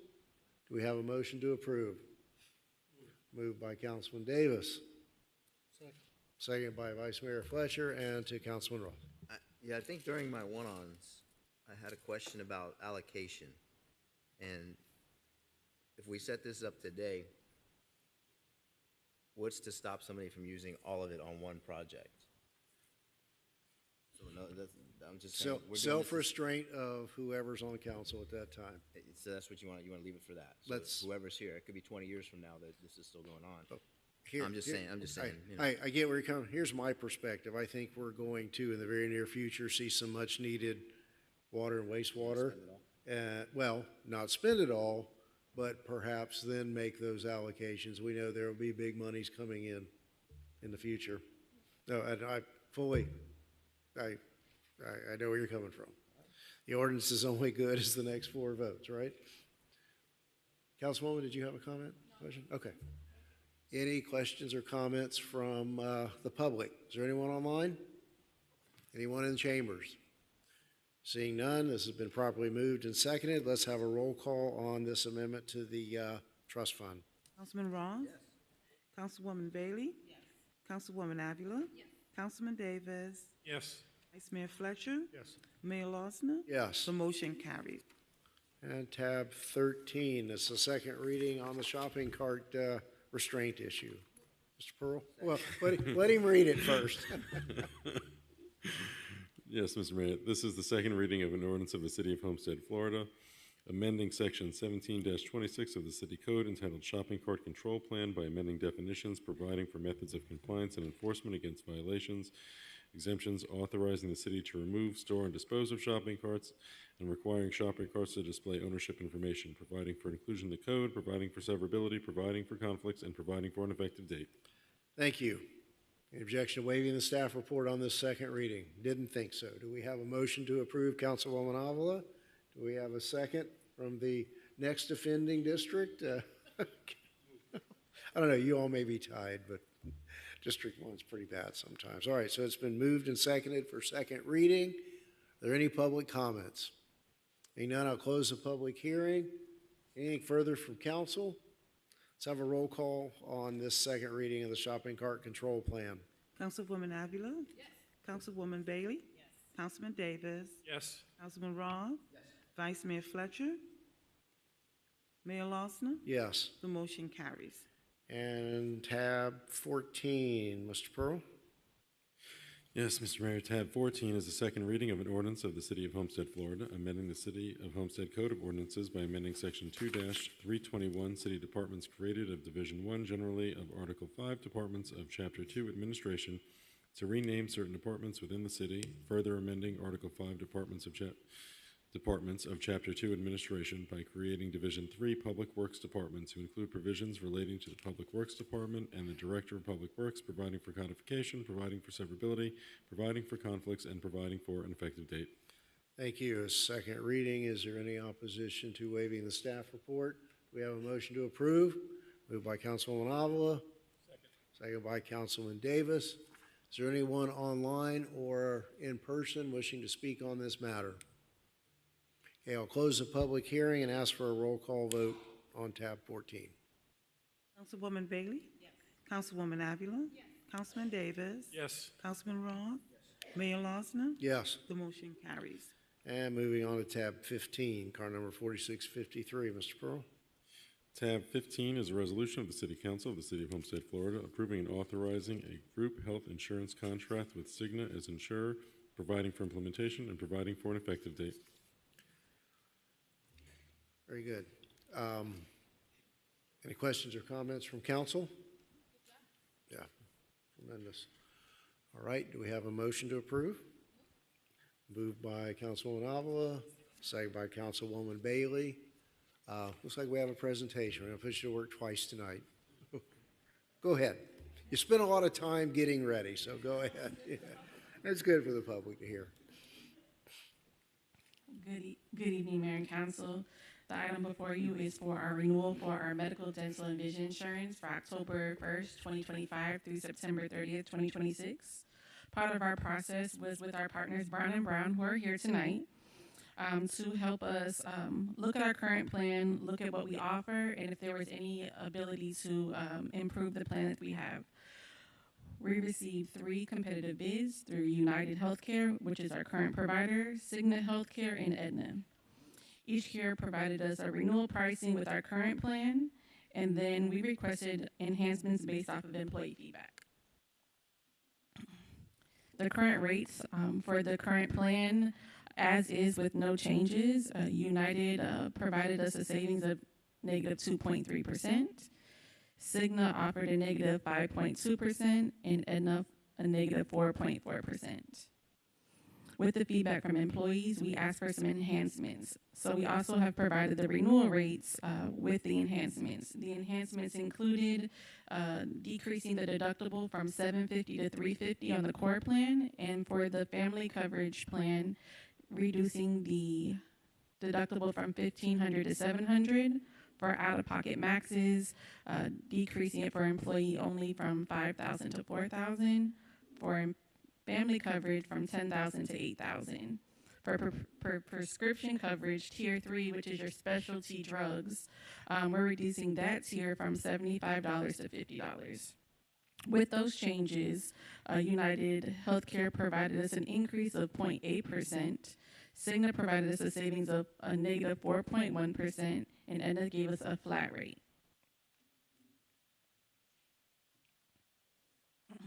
Other enhancements with the plan included a wellness fund. Currently, the city receives $25,000 in wellness fund monies, which can be used for wellness initiatives, mental health workshops and trainings, any programs based on helping employees' health and quality of life. They also provided a discretionary fund or premium credit, which could be helped for on-site wellness initiatives, hosting any events, establishing an on-site clinic that I'll get to in a minute. And for example, recently we had on-spot dermatology on site. They saw 34 employees. Out of those 34 employees, they were able to identify 1 melanoma, which if it wasn't caught, we're not sure if the employee would have went to a dermatologist. So these initiatives are really important. When it comes to our dental and vision plans, we're making no changes to the actual plan. The carriers provided us rates based off of our current plan. United provided us an increase of 15.2%, Cigna an 8.1%, and Aetna a negative 3.3%. we will still continue to have the DHMO plan and the PPO plan. For vision, United and Cigna provided us no increase, and Aetna, it was a negative 14.4% decrease. Other notable highlights, as part of the proposals, there was the discretionary fund. With the discretionary fund monies, we're interested in creating an on-site clinic for employees. This would be for employees and their dependents covered under the plan. This will be staffed by a third-party healthcare provider, and it will be able to provide comprehensive care right at the workplace. The purpose of this on-site clinic will provide services including annual wellness exams and vaccinations, any urgent care services, lab services, and personalized health coaching, which includes like managing chronic conditions, lifestyle changes, nutrition, and stress management. At this time, the city is recommending that through our carriers and through our agent of record that we move over to Cigna Healthcare for our 2025-2026 medical, dental, and vision insurance. The reasons are for the savings around $378,000. They also provided us the highest discretionary fund of $500,000 that could help enhance our employee wellness initiatives. Other things to note regarding our recommendation is the cost savings, the enhanced benefits, the wellness investments, and the future cost stability. A 9% rate cap for year 2 was provided by Cigna. The other item to note is the level funding structure. Under Cigna's level funding model, if actual rates run lower than the projected, the city will share the surplus 50-50 basis. That combination of savings and long-term cost control is why we're making that recommendation tonight. Thank you. Council? Questions? Yes, Councilwoman. Thank you, Mayor. Thank you again so much for all the details that you put into this. I think that the Wellness Fund is an amazing idea for employees with families who are able to bring their children in for shots. The dermatology, that is a great story. It's something that obviously could have saved a life. So I'm only asking if, when you're considering this wellness fund, to just take some other things into consideration as well, with the dermatology, maybe mammography, and just making sure that we're doing as just covering as many bases as we can with this new fund. Thank you. Thank you, Mayor. Thank you, Councilwoman.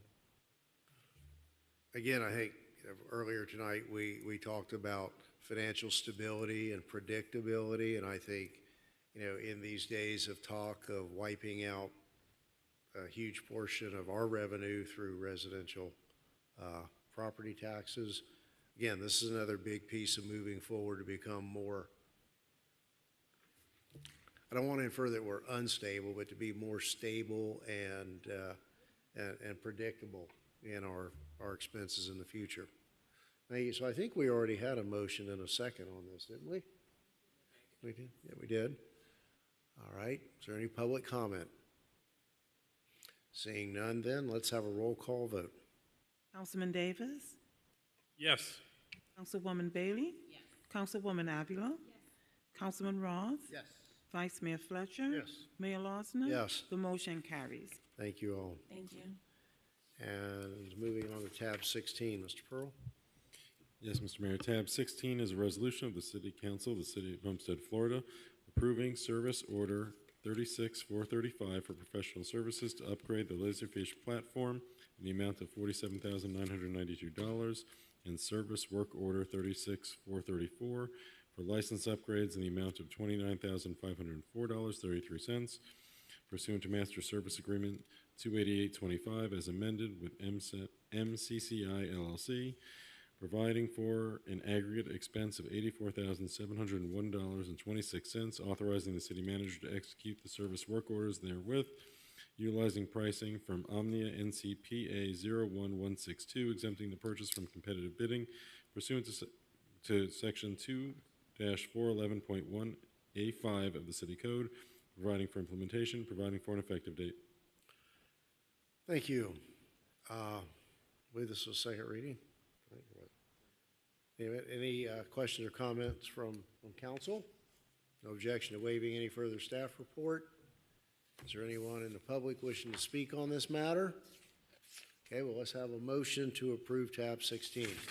Moved by Councilman Avila, second by Councilwoman Bailey. Let's have a roll call. Councilman Ross? Yes. Councilwoman Bailey? Yes. Councilwoman Avila? Yes. Councilman Davis? Yes. Vice Mayor Fletcher? Yes. Mayor Lawson? Yes. The motion carries. If there are no objections, I mean, the next several items are pretty tedious and routine. I know that the parties who have requested a discussion on tab 27 are here. If there's no objection to jumping forward to 27 so that we can dispense with that, and those individuals don't need to sit here any further. So, Mr. Manager, tab number 27. Mr. Mayor and Council, the tab number 27, which is car number 4612, is a code compliance lien mitigation request for property owner at 1105 through 1107 Southwest 2nd Street. There has been a number of code violations and citations with liens on the subject property prior to the acquisition by the current owner, and subsequently there have been continuous citations and additional liens placed on them. The property had been administratively looked into with a 25% reduction. The property owner decided to go before the special magistrate on March 27th, which resulted in an additional reduction of the lien up to the maximum allowed by code, which is 85%. The property owner is desirous of coming before you today to see if there is possibility of further reduction. With that, I ask if there's additional comment from the code. The property owner here, the property owner's representative. Yeah, come on down.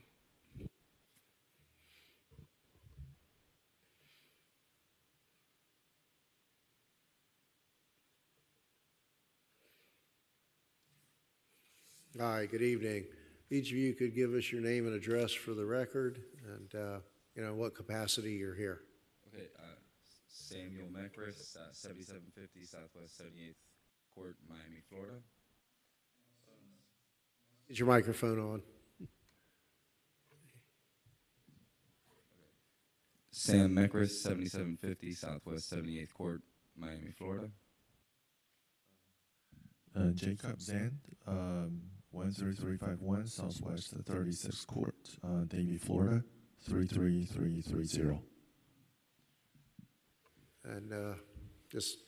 And you are the joint owners of the property. Who's the property owner? Okay. Well, yeah, I helped solve a lot of these issues, and this is the owner. Okay, so let us have it. Okay. So his wife was the one that was involved in purchasing the property, and I think she was informed of some code violations prior to the purchase and felt it was going to be an easy thing to fix, so went ahead and purchased the property, not realizing that there was one code violation back from 2014 that I guess there was 4 different violations that were under the one code case, and they had been charging $50 a day for each of the 4 since 2015. It turned into, when we got in compliance, the total was like $683,000. And she was completely shocked because the property is probably worth maybe $400,000. So we went through a 2-year process trying to fix everything because one of them was that there was no business tax receipt, and with code violations, it was impossible to get the business tax license. So we had to pool 4 to 5 permits and spend thousands of dollars, put a new roof on the property, legalized all the illegal work that was done by the previous owner, and at this point they have a mortgage on the property, and even with the reduced fine, they couldn't even sell the property and pay the fines off. So we feel that potentially this case, if we could get a further settlement, they would be willing to pay it off in a capacity that they're capable of doing it. the case that happened, I was researching further, and the 4 violations were for, it was maintaining a public nuisance, which was a broken window and shoes on top of a wall unit AC, which I think for 9 or 10 years, that's been fixed. It was building needed paint. I don't think they pulled a permit, but it was painted several times. And we did an after-the-fact permit for a paint that was done prior to their ownership, so it hadn't looked neglected for many, many years. There was accumulation of garbage and junk, there was multiple tables and chairs in the front and the rear of the property, which I don't think for many, many, many, many years that's been a problem. And then the operating without a business license that was applied for right when she purchased it. But it took 3 years almost to get everything settled, and she now has it. And without Jose's assistance, I don't think we would have ever got it, because every time we went, we were told you have pending cases and you can't get the license without having all the cases closed. But the case was pending because she didn't have a license, so we were kind of lost, and thankful for him that he was able to assist us there. And now a problem property is all legalized and in compliance and providing housing. It's a duplex providing housing to low-income individuals. So again, when was the property acquired? 2022. In 22, so that's three years ago, more or less. And through our normal process, the fines have been reduced from how much? $746,000 to like 115. 115. Yeah, there's one case. The others, 2 of them we've paid and done. Another one has about 9. We were offered 9,236, but we wanted to come here to see what the other one was going to potentially be reduced to try to come up with an action plan on how to pay them all off. Okay. All right, thank you. Just hang tight. I'll go to council for any further questions or comments that they have. Councilwoman?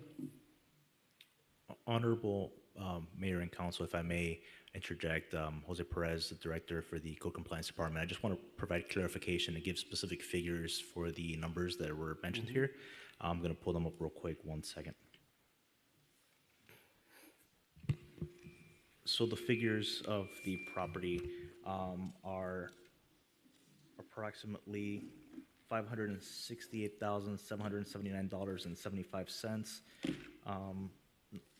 That was the original reduction. Then it was further reduced to $114,204.75. And those reduction figures were from the total stemming lien of $758,186, for clarification. Okay, thank you. Councilwoman, back to you. Thank you, Mayor. Did you want to say something else before I start? No, just that $114,000 figure included a couple that were already paid and sent, so those cases have been erased and all that's gone. So there's only 2 pending cases left on the property. In addition to the 100 that you're seeking some assistance on tonight. The one that was around 100,000, yeah, that's the one that we're seeking assistance on. Because my understanding, and maybe I misread it, all of the fines, the aggregate of the fines over several years, let's just round numbers, 800, that have now been through our process reduced down to 115. Correct. Are there, as for my convenience, are there others still pending that have not been addressed by our other process? So for clarification, there are violations at the property currently that are not accruing any fines. So those have not started accruing, if that answers your question. Which violations So, are those? Physical violations, but no fines accrued yet. Correct, yes. So for clarification, the gentleman's asking for the specifics of the violation. A site visit was conducted on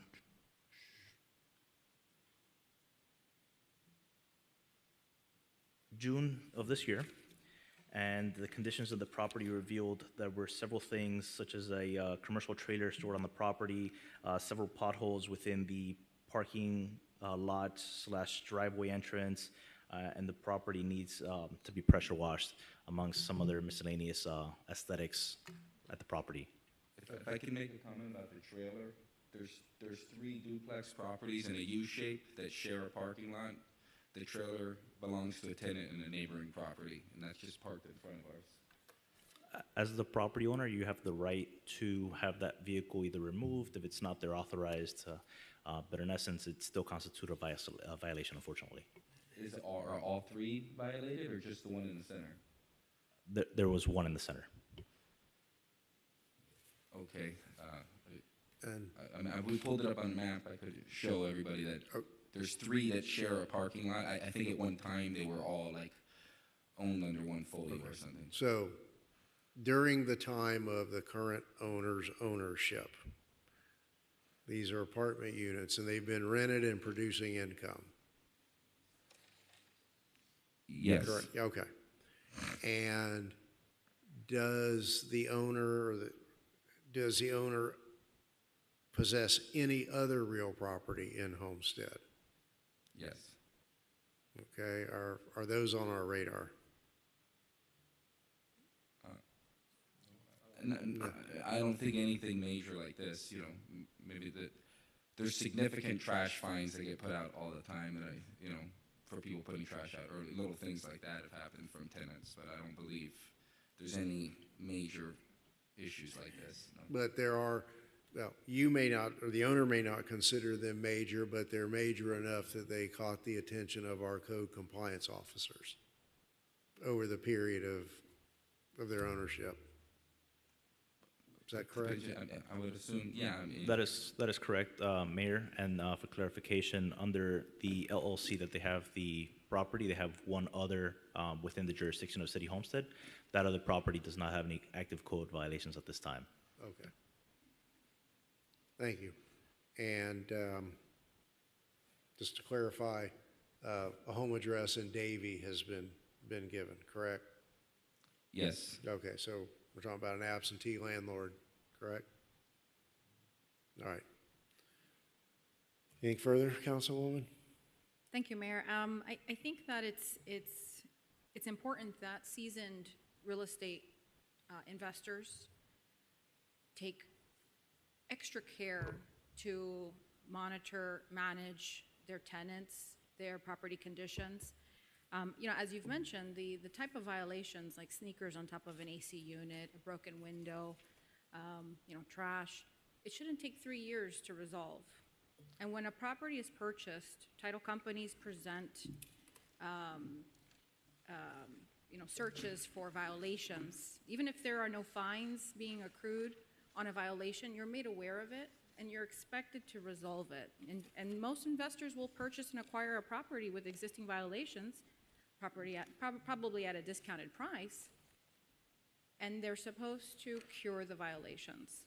And years and years and years go by, and if they're not resolved, whose responsibility is it if it's not resolved? Now, if you fix the window and you don't tell anybody, I mean, that's a different challenge, but that's part of what I'm trying to say is that you need to do a better job as an investor who's profiting off of the property and having problematic tenants who are putting out trash, who are not keeping the property in good condition.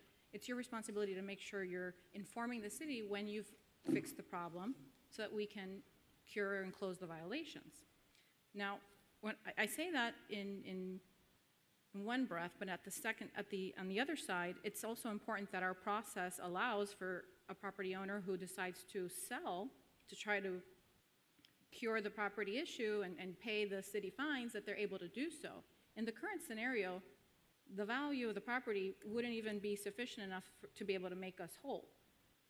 I think if you were to sell both, it's a duplex that you have 2 units? Yeah, well, between the mortgage and the cost, depending on if they got the tip off top of the market with the current amount, they may be able to get close to paying, to making it whole. So I do see that there is a challenge there in a property owner being able to even Wait, sell if you hit it, and it pay the flips. fines and make us whole.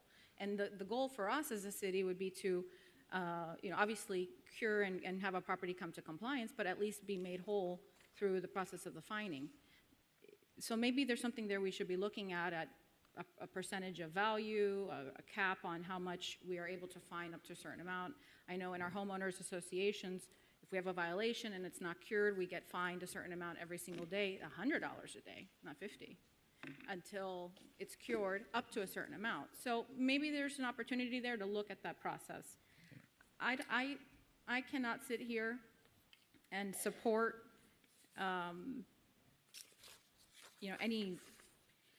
any reduction that the district representative wouldn't also be supportive of. So you can't have properties, profit off of them, and then have, what are the current violations? You need to have exterminations done because of rodents. You need to have couches and furniture removed. I mean, it's properties like these that we are constantly having code missions about picking up bulk trash and poor property conditions and furniture and bulky trash. And people who are in compliance are living next to you and driving by you. And kids are walking to school and passing the properties. So you can't be an absentee property owner making money off of residents and not enforcing the code. You should have better standards, okay? But I'll rest there, and I will. We do have better standards. We for have better properties. standards, absolutely. If I may address a comment for the councilwoman, we do have a procedure in place where when the previous owner was in the process of selling, they could have gone through the mitigation process and pretty much complied the violations before selling the property as to have not transferred the issues to the current property owner. So that is a process that we do have in place as well. Correct, thank you, and I am familiar with that, absolutely. If there is anything, I mean, we got the final inspection for paint in July of '24, but we weren't able to get the permit closed for one reason or another until February of 2025. So we closed 1, 2, 3, 4, 5. We did everything to get into compliance with permits. We applied for 6 permits and spent significant dollars, including putting a roof because the roof became old, after the ownership and needed to be replaced. So there was also significant dollars spent to improve. And there is 3 properties next to each other, like I said, in a U shape where they share a common courtyard. And this one is in the best condition of the 3 there, which is scary to think about, but it's the truth. Councilman? Yeah, let me take a swing at this one. I can speak from experience. Prior to me coming on this council, many years ago, I bought a property in the city. That property had the same situation as yours did, not to the extent of yours with that amount of money. I went through the same process you went through. And when I got to the final ruling from the magistrate, I blessed him and said thank you, and I went and paid my bill. I too bought it without knowing what those fines and liens were. So I accepted that responsibility of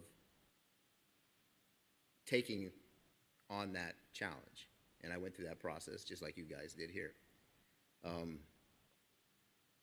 It's still a little high, I guess, and I'm not ready to make any statements on what I think we should do. I do have a couple of questions for maybe staff, and as I was showing the mayor here just a minute ago, and I'll share that information with you, their property looks to be on the easternmost part of that property. And then when you take into consideration their property, they technically have no driveways assigned to them. essentially landlocking them. Then you have the two front properties, which are owned by other people. It could be these people, I don't know. They have different corporations, I don't know. Those are not owned by any of That are responsible for or at least the folio shows that they're responsible for the driveways on both of those properties. So I'm not sure if we're citing the right property owner for the potholes that are in the driveway, because technically or legally, based on the description, they don't own that property. Councilman, if I may, so on the circumstances of the property itself, since they share the common area, it is in essence shared responsibility amongst the three property owners to make that whole again, as their tenants are actively using that as well as their parking area. So it's unbeknownst of that they all share that collective responsibility. But how do you consider it a common area when it's owned by three separate owners? I understand the philosophy in a condominium association or a townhouse association. Those are shared areas. In this, and I'm only talking about the parking. I'm not talking about the other stuff that you've got on them, because how do you make that designation when they may not even know that's what you're taking into consideration? Because they don't. I wouldn't consider that a common area. I mean, in fact, I'm not sure why it got set up this way and why it was separated this way. Yeah, it's a and little who allowed it to confusing. be separated Yeah, this it's a way. little confusing. You know, so I'm just kind of throwing that out there as part of this. Absolutely, and that's something staff could review further, so we could provide further clarification. I mean, I'm sure we're more than willing to pressure wash the property, but the trailer that's in the common area belongs to the tenant in the building to the side of us. We're talking about the potholes in the driveway, and we're trying to get clarification on whether or not your property owner is actually responsible for the driveway. And so I agree with Councilman Roth, is unless there's a covenant that's running with the land that is tying the three property owners together to sharing the expenses and any penalties and violations and fines that would arise, I don't know how we can legally pin one property owner that doesn't even have the parking lot on their folio with that violation. So that definitely should be looked into. Thank And you. considering that you said that these potholes are new and they're not accumulating any fines at this point, it's a moot point when it comes to reducing what was already The 115 there. we're looking Right. at, yeah. So I just, you know, when I started looking at this, I'm like, it just doesn't make logistic sense that we would charge them for potholes because they don't actually have any driveway. They have grass, and they don't even have any grass based on this, No, except for there's the a south gate. side of it, Yeah, where it looks like there's a gate. pool or something. Yeah, there's a gate that they come in from the other side also that gets them to their yard. Off of area. 11th Avenue? Yes. So there's street parking or something there that's on that side. It looks like that's like our parking there. It doesn't look like it's owned by. It seems like bigger picture, we're gonna need to look at a history of ownership of those parcels and see how this came to be with no on-site parking, for how long and when. And I get that going forward with the current violations. But there's no inference here that the fines that are sought to be further reduced don't belong to Correct. this property. Correct. Yeah. I'll tell you, in my first 6 years on council and this go-round, nearly 6 years, yeah, I don't recall a case where a council I was a part of maybe once or twice considered this kind of request, and the facts just didn't bear out any further reduction. I mean, we've been very generous, I think, on our recent overhaul of our codes and the ability to come in. I mean, there's an admission on the record that they knew of the violations and closed on it anyway. Not clear whether any attempt was ever really made timely, to go forward. I personally, and I get the mortgage thing, and I get the pandemic. I'm not inclined to, and if we set the precedent of relieving you of significant monetary fines for items that went on for years, we really have no basis to hold anyone else's feet to the fire. The only argument I wanted to make was that, like, a broken window and a pair of shoes on the AC, I don't think we're going on for 10 years. I think that, for many, many years that was gone. And the building was painted many, many times and looked better. And us as the people that bought the property, I mean, I can show you here, we pulled all these permits to retroactively do it, and the process was very slow. We would submit something, and I don't know what was going on in the office, but takes 4 months for comment and ask for a change, and then we had to wait again, and we did everything that the code enforcement officers asked us to do, and continue, applied for the business tax receipt the second they closed on the property, but we weren't able to get it till 2025 because of the processes of, you need to pull these permits and close these out, and we tried, and we were doing our best, and I don't know, I believe now with the communication's been better with the code enforcement, but within the process, Jose was not who we were dealing with. We were dealing with multiple people, and it seemed like they kept leaving, and people kept changing, and it was a bit confusing on how to get this solved.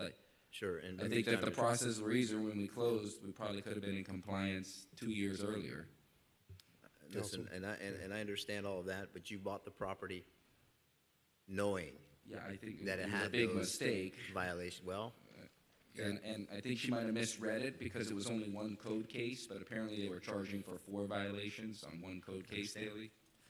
So that, And instead if of the $50 appearance a of day, the we're really outside charging $200. is any indication of the inside, that's Homestead Gardens 2.0, and I'll be blunt, I don't have any sympathy for an out-of-town slumlord. I'd like to have a motion to deny the request. I'll make the motion, and it's also on the basis of 85% of the current fines were already reduced. So given the circumstances of the time and the delay, maybe prior administration, poor communication, it was granted already an 85% reduction. So, hopefully you'll improve the property conditions, you'll get stronger tenants that will pay a higher, a more market rate rent, and maybe be able to recuperate the fines here and become a better standard in the neighborhood. Thank you. I'd be happy to second your motion. Questions or comments from council? Councilman Davis? Mr. Mayor, and I do agree with the comment of my colleagues, and particularly when we think of the standard of living for those individuals that are living there. That's the thing I've been listening to the comments back and forth. They deserve a solid way to live, a solid place to live. And this isn't the highest income area, and I get it. But you know what? We do better than that for the people of Homestead. And I agree with this motion and look forward to the vote. New kitchens, flooring, windows, and everything was installed in this process with permit. The units were completely overhauled throughout this process. The bathrooms, kitchens, flooring, windows, roof, I would say they're leaps and bounds better than they were when she acquired the property, to the tune of, $50,000, $60,000 worth of improvements on 550 square foot units. So it was a lot of money, including removing old cast iron plumbing to prevent backups and all kinds of improvements. It wasn't, And by the way, the unit size doesn't even meet Homestead's current standards for minimum unit size, but, you've got a grandfathering, but just saying. 50s, yeah. Let's see if there's any public comment. Well, we don't need to have public comment. This is not a legislative. Okay, let's have a roll call on the motion to deny the request. Councilwoman Bailey? Yes. Councilwoman Avila? Yes. Councilman Roth? Yes. Councilman Davis? Yes. Vice Mayor Fletcher? Yes. Mayor Losner? Yes. The motion carries. Thank you all. All right, let's jump back to tab 24, the Hara Properties item. Mr. Manager? Mr. Mayor, are we taking tab 24 out of order? We're taking tab 24 out of order. Okay. No, we're going to impute approval of everything else that we skipped over. No, we're taking 24 out of order. So, Mayor and Council, let me ask Deputy Manager Kima Brown to present tab 24. Thank you, Mr. Manager. Good afternoon, Mayor, Council. Car item 4546 is an agreement with Hara Properties. We are looking to engage them for a term of 3 years, and it is a $0 fiscal impact to the city. However, it does propose or proffer a revenue share opportunity with Hara. Essentially, they provide a platform that our code compliance department will be able to engage and monitor foreclosed and vacant properties throughout the city of Homestead, and those property owners and or banks, in the event of a foreclosure, will be required to register on the platform. For residential properties, we're looking at a registration of $200, and for commercial properties, we're looking at a registration of $300. Hara will, for the first year of the agreement, they will retain $75 for both residential and commercial properties, and year 2 and year 3, the administrative fee that they will retain will be $100. So the city, the revenue share opportunity is there is a split on the city side as well as the vendor's side. We are open to taking any questions. Sure thing, Councilman. No.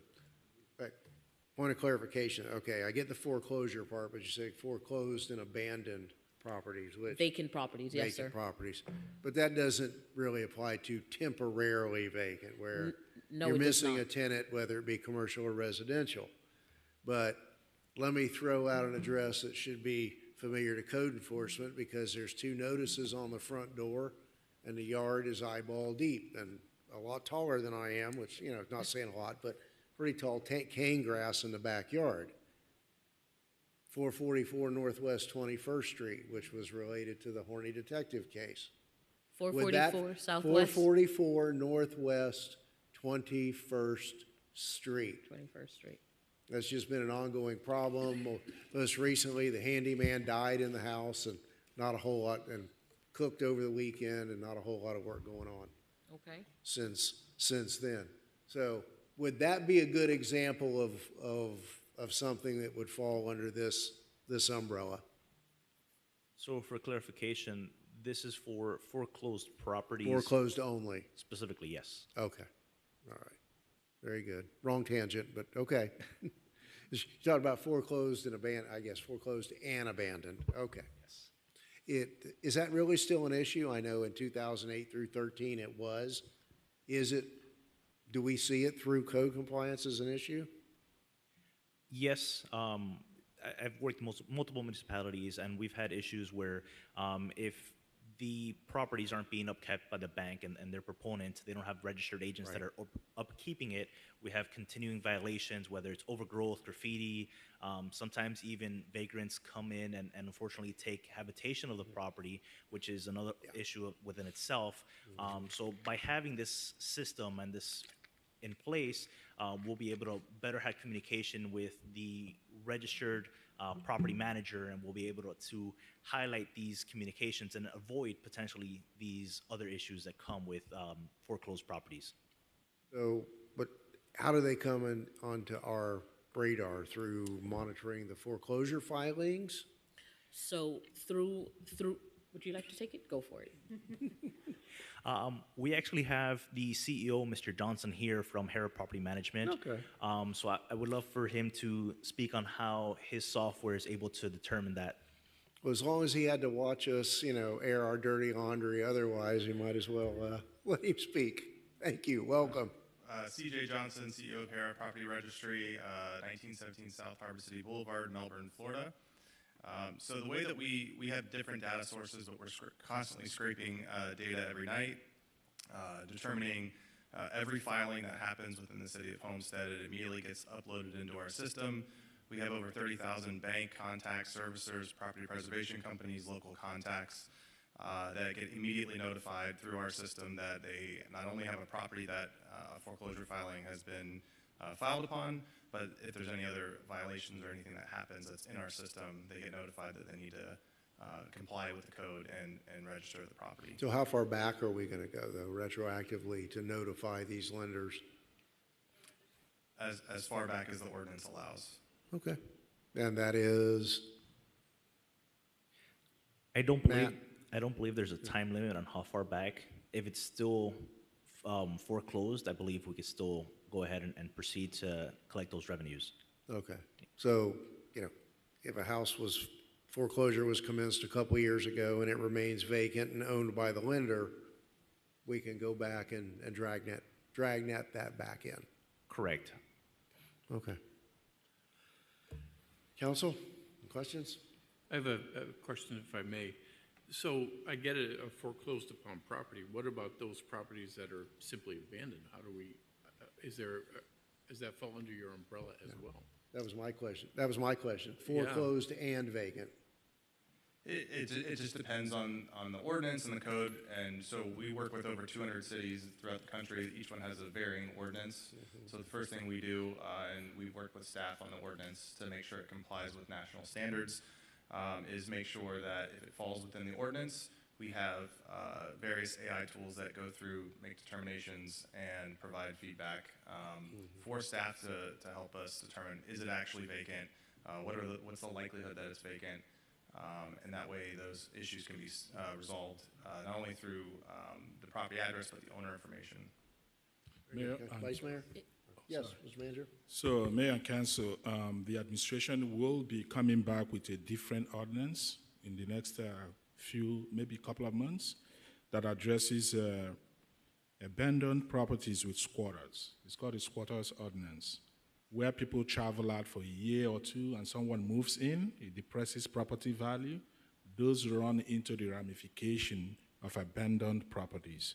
So that could be something we will kind of define and come back. Perhaps if you want to utilize HERA to track them as well for compliance. A separate service. A separate service. Okay. Good. Yes, sir. Vice Mayor Fletcher and then Councilman Davis. Yes, quickly. Kind of another thing that hits my mind is there's a house in my neighborhood that's actually been vacant for probably 4 or 5 years in probate. And nobody's taking ownership of the property. It's sit there, it's ugly, it's dilapidated, there's rodents. Is there anything we can do about those? Other than run up the code enforcement ordinance. Well, and the other ordinance. Well, again, nobody's living in it. Right. It's just vacant. So perhaps when we define the squatters ordinance, we can create a section that addresses abandoned properties of any different definition, whether probate or the owner has perhaps vamoosed into thin air. Nobody knows where the owner is. So we've done that successfully in the city of Miami. It falls actually under the purview of police because it's a police action to take ownership of such properties. Thank you. Thank you. Councilman Davis, anything further? Very good. Did we have a motion yet? Yes. Okay. Go ahead.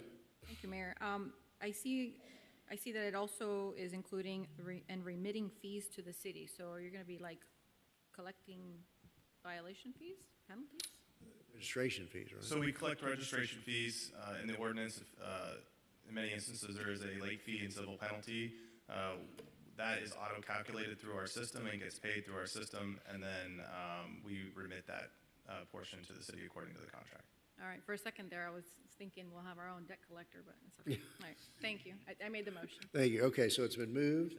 Second by Councilman Roth. Is there any further question or comment? Is there anyone wishing to speak on this matter?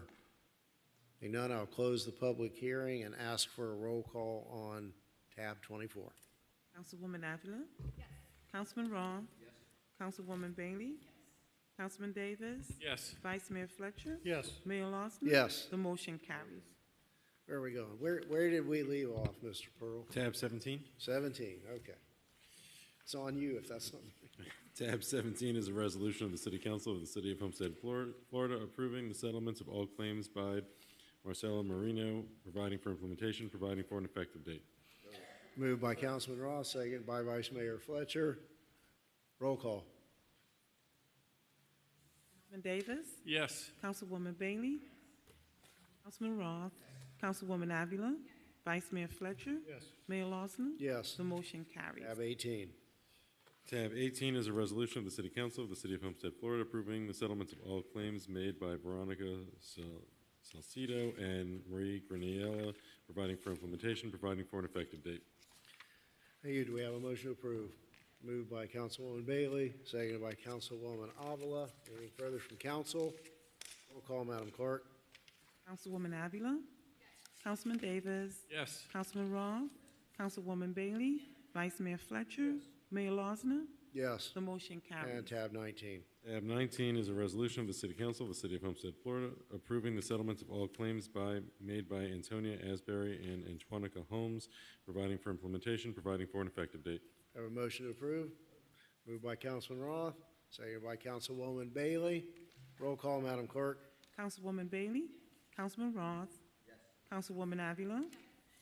Councilman Davis? Yes. Vice Mayor Fletcher? Yes. Mayor Lawson? Yes. The motion carries. And tab 20. Tab 20 is a resolution of the City Council of the City of Homestead, Florida, approving the settlements of all claims made by Freyline Warren, providing for implementation, providing for an effective date. Have a motion to approve? Moved by Vice Mayor, seconded by Councilman Roth. Roll call, please. Councilwoman Avila? Councilman Davis? Yes. Councilman Roth? Councilwoman Bailey? Vice Mayor Fletcher? Yes. Mayor Lawson? Yes. The motion carries. And tab 21, Mr. Pearl. Tab 21 is a resolution of the City Council of the City of Homestead, Florida, authorizing the city manager to accept and execute the first renewal of the Turf and Landscape Maintenance Joint Participation Agreement with the Florida Department of Transportation, providing for implementation and providing for an effective date. We'll waive the staff report. Do we have a motion to approve? Moved by Councilwoman Bailey. Second by Vice Mayor Fletcher. Roll call on tab 21, please. Councilwoman Bailey? Councilman Roth? Councilman Davis? Yes. Councilwoman Avila? Vice Mayor Fletcher? Yes. Mayor Lawson? Yes. The motion carries. And I guess we're going to slow it down a little bit. Tab 22. Tab 22 is a resolution of the City Council of the City of Homestead, Florida, establishing a proposed operating millage rate of ad valorem taxation, establishing a proposed millage rate for debt service on the general obligation bonds for the fiscal year beginning October 1, 2025, ending September 30th, 2026, and providing for an effective date. Thank you. Good evening, Mayor and Council. Tonight, we're here to set the millage rates for the fiscal year 2026. Basically, these are the rates that will appear on the property owners' trim notices when they go out in late August, and more importantly, they're the ones upon which we build the budgets for the general fund and the CRA. This year, the values for the city are $6.3 billion, which represents over 13% increase from the prior year. Staff is recommending for the operating millage to leave it the same as the current, which is 5.9604, and at those rates, that would generate citywide $36 million in property tax revenues. That would be approximately $32 million for the general fund and $3.8 million for the CRA. That translates to an increase from the prior year, an increase in property tax revenues of $3.7 million for the general fund and just over $600,000 for the CRA. As far as the debt service, which is the one that generates the property taxes to pay the existing general obligation bonds that we have, since that debt service remains constant, whenever property values go up, that millage rate goes down. So there is a recommendation to reduce it down to 0.2445 mils. I'd also like to say that I know that every year council challenges staff that when we come to the September council meetings and we try to reduce the millage rate by 1 or 2%, and we've been successful doing that in the past. I just want to put into context that currently the average assessed property value in the city of Homestead is $171,000. So giving a 1% reduction in the millage rate only gives relief to a taxpayer of about $10. But conversely, it's a loss of revenues to the city of $381,000. Thank you. Thank you, and that is a very important perspective for the public to keep in mind. We're all sensitive to taxes and tax rates, but there is the same side of the two-headed coin. Council? Turn your mic on. I move to set the rate at the recommendation. Thank you. Thank you. Do we have a second for discussion? Second by Councilman Davis. Any further discussion? This is a preliminary rate. We'll have full-blown budget discussions and the adoption of a final rate in about, what, 60 days? Vice Mayor? No? No, I think we had some discussions with staff earlier, and if we can look at reducing it, through other means, we'll look at that time, but we set it at its max That's where right we are now. now. Yep. Very good. Is there anyone online or in chambers wishing to speak on this matter? I think that's the first time in 6 years. So we'll quickly close the public hearing and ask for a roll call vote. Councilman Roth? Yes. Councilwoman Avila? Yes. Councilman Davis? Yes. Councilwoman Bailey? Vice Mayor Fletcher? Yes. Mayor Losner? Yes. The mo- All right, we have dealt with tabs 23 and 24, 25. That takes us to tab 26. Mr. Pearl? Yes, Mr. Mayor. Tab 26 is a resolution of the City Council of the City of Homestead, Florida, approving the procurement and installation of new playground equipment with shade located at Blakey Park, utilizing the City of Charlotte, North Carolina's contract awarded via Omni Partners contract number 2017-00135 for playground equipment and associated services provided by Compan, Inc., in the amount not to exceed $579,888.56, authorizing the city manager to negotiate and execute the agreement and associated documents therewith pursuant to City Code Section 2-411.85, exemptions from competitive bidding, providing for implementation, providing for an effective date. Thank you. You like to make the motion, Councilwoman? I would love to, and just big thank you to staff and our city manager. Don't laugh at me. You did it. Thank you for getting it on this month. The design is phenomenal. I love all the mixes. I see parts of Roscoe Warren's Park in there. So really exciting for the kids to have some new stuff. We've been doing a lot better with the upkeep. That would be my only ask, is that we just make sure we have enough staff. If anything cracks or needs replacing, that we just keep it up as best as possible. Thank you. Hey, do we have a second down there? Second by Councilwoman Avila. Anything further from council? Is there anyone wishing to speak on this matter? Mr. Pearl? Sorry, one item that I'd like to request, if we could get an authorization for a 10% contingency on this particular procurement, as portion has been funded through grant funds that may require some additional expenditures. Very good. That's typically, would you accept that into your motion and second? Thank you. I did have that here in my notes. All right. Roll call. Councilwoman Bailey? Yes. Councilman Roth? Yes. Councilwoman Avila? Yes. Councilman Davis? Yes. Vice Mayor Fletcher? Yes. Mayor Losner? Yes. The motion carries. Thank you. Since we have already dealt decisively with tab 27, that takes us to item 10, business from the city manager. Mayor and Council, it's my privilege and honor to extend deep appreciation to staff. For those who were not aware, last Saturday we hosted the annual Hurricane Preparedness Drive. Councilman Davis, Councilmember Roth, and I think those were the only two council members that were able to make it on a rainy day. It was a huge success. Shout out to Ms. Gretchen Cano for such an excellent job coordinating this drive. And fortunately for us, the collaborators from FarmShare and GM were so happy with the way it turned out that they instantly offered the city a repeat next year at no cost to us from them. So thank you everyone that participated on this. On June 25th, we hosted the inaugural conversations with the community at the Dickinson Community Center. An issue of great concern came up, which was the pedestrian gate openings in Pioneer Village. We are hosting a subsequent follow-up conversation with the residents. It's going to be on Friday, August 1st at 5:15 p.m. at the CRA building, because it is going to be customized for folks who live within that area. So we want to kind of walk them through the process. What is the impetus for what we are trying to do?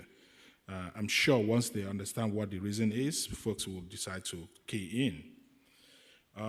Just also a note of privilege, the county tax collector just yesterday reached out to the city administration through the CITT with an offer to open a new tax collector's office here in Homestead, which will encompass a driver's license renewal center. Preliminary information is that looking at the Homestead station, at one of those vacant offices or stores down there, for them to be able to rent it and have a driver's license / tax collector's office. Between Florida City and Kendall, those are the only two we have down here, so this will be a good relief for our city residents. July 18th, which is in a couple of days, the mobile DMV event that we're hosting will be at the community center at 9 o'clock till 4 p.m. This is being hosted by the city's Community Development and Human Services Division again in the city manager's office for those who want to renew their driver's licenses. We also have been reached out by the Army Corps of Engineers that are working on a preliminary design, what they call a back bay feasibility study on how to do some kind of mitigation measures for what they call a storm surge. They've been working from, I believe, north of downtown Miami, coming down south to build embankments or some kind of flood mitigation measures. So they'll be coming down to Homestead on July 23rd to have a community meeting at the Dickinson Community Center. So we're going to be posting this online. There will be a subsequent virtual webinar as well for those who are not able to come in person. On July 30th, Honorable Mayor Lozner will be having a meet and greet with the Supervisor of Elections, Alina Garcia, at Mario's, which is going to be at 10 o'clock in the morning. We implore council members that will be interested to show up and meet the Supervisor of Elections. We are planning to have the unveiling of the mural at the Lozner Park. For those who haven't seen it, it's a beautiful mural. Those guys have done a wonderful job. So we're hoping to schedule this for July 31st, subject to concurrence of council members. It's probably going to be at 6 p.m. so that to have an evening reception as well. And I think I want to recognize my folks in Parks, Recreation, and Open Spaces. Pedro, you here? Thank you so much. You did great with Blakey Park, and especially in attracting additional funding for that from the state recreation funds. So this month is the Parks and Recreation month, and they've been hosting a series of events citywide, and I continue to urge that we participate and enjoy the importance of our park system. Like I keep saying, God creates, Parks and Recreation recreates. Thank you, guys. Thank you, Mr. Manager. Mr. Attorney? Just one comment from me and a request. Some pleasant news for the city. There has been a settlement of portions of the PFAS litigation that the city is a participant in, and the city will be receiving several $1 million as a result of that. There will be documents that need to be executed on a timely basis in order to facilitate the transfer of the money, and I was hoping I could get a motion from the council to authorize the manager to execute those documents as they come in. Moved by Councilwoman Avila, seconded by Vice Mayor Fletcher. Roll call. Councilman Ross? Yes. Councilwoman Avila? Thank you, yes. Councilman Davis? Yes. Councilwoman Bailey? Vice Mayor Fletcher? Yes. Mayor Losner? Yes. The motion. That it? Very good. All right, Councilman Roth. Thank you, Mayor. Can I get a reminder of Flagler Street from, I guess, Lucy down to, or Chrome down to Campbell? Very fantastic inquiry, and at the right time. Very timely. Very timely. So the city attorney just spoke about intended recipient of money. I think an initial tranche of funds coming, I think by the end of fiscal year is up to $3 million. And remember, it's coming from PFAS, which is the forever chemicals that come from water. So the recommendation from administration would be to channel those funds on the Flagler Street project for several reasons. The water and sewer along that corridor has been a very challenging installation. They've been breaking, and the county has a roadway improvement project. We want to engage them on an interlocal joint participation project. They will pay for the resurfacing, and we pay for our installations to the extent feasible. That solves the problem of Flagler as soon as we get that money coming in. In addition, it resolves the water and sewer challenge east of Flagler Street. The old City Hall side is tied into a pump station that ties into the first main of Flagler. So this preempts any issues that Flanagan would have if we fix this. So in various ways, it addresses our Flagler Street, Flagler Avenue, addresses the infrastructure deficiencies, creates ample capacity improvement for any development east of Flagler. Great. So that's from Chrome to 8th Street. It's from Chrome to, it's from Maury, from the south end of Flagler, going all the way to Campbell. To Campbell. Yeah. So now, we reached out to the county about segments north of that. that's what I'm talking about now. So the county says, I think about a couple of days ago, that that segment of Flagler is not within their CIP as of yet.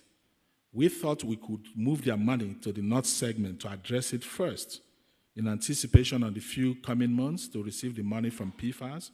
They said they couldn't do that because it's a CIP project, already funded, approved, and appropriated for the segment on the south side. So it's going to be done along in tandem with the south side? No. No. They are saying that will be a future CIP project. Because that road is, It's in worse shape than the one on the south side. yeah. I don't know why remember this is a county road. Yeah. They decided to prioritize the south side more than the north, whereas the need is more on the north side. All right. But we can't, there's no way to get a time frame or a range for. We'll continue to monitor their capital improvement planning efforts on that. Can we get Keone McGee or somebody to maybe move up the timeline on that? Because, I mean. We'll reach out to them and see what their timeline is going to be. Okay. I'm just, sometimes the squeaky wheel gets some oil, so. Yeah. I like sometimes the squeaky wheel. Okay. And also, I just want to say thank you for everyone who participated and helped put on the 4th of July event. I'm going to make one comment, and most of you have heard it already. We need to extend that fireworks show a little bit longer and get what we thought we got. So, and that's all. Thank you, Mayor. Thank you. Okay, Councilwoman Avila. Thank you, Mayor. I wanted to congrats to all the parents who are making it through the summer safe and sound. School is going to start very soon. School is going to start very soon. Hang in there. So in light of that, we do have several back-to-school school supply distribution events going on. On August 2nd, the City of Homestead will be hosting one from, I believe, 4 to 6. But in addition to that, in District 5, we have community members that have come together, including Waterstone representatives, Victor Valladares and friends, Mayor Lazar and family, South State Bank, impact signs. They've come together to bring school supplies to the District 5 community. It's open to the public, so if you, this is for the kids, gave all the backpacks. So that will be from 1 to 4. So if you can't make it to the city event, you can also try to pick up some school supplies at the Waterstone distribution. And there will also be one in Malibu Bay around the same time frame. So keep your eyes open for those opportunities and get your school supplies so your kids can go back to school happy. Thank you. Thank you. Councilwoman Bailey. I was going to share some back-to-school events as well. So since that has been done already, hang in there, parents, and enjoy the rest of the summer. Thank you. Councilman Davis.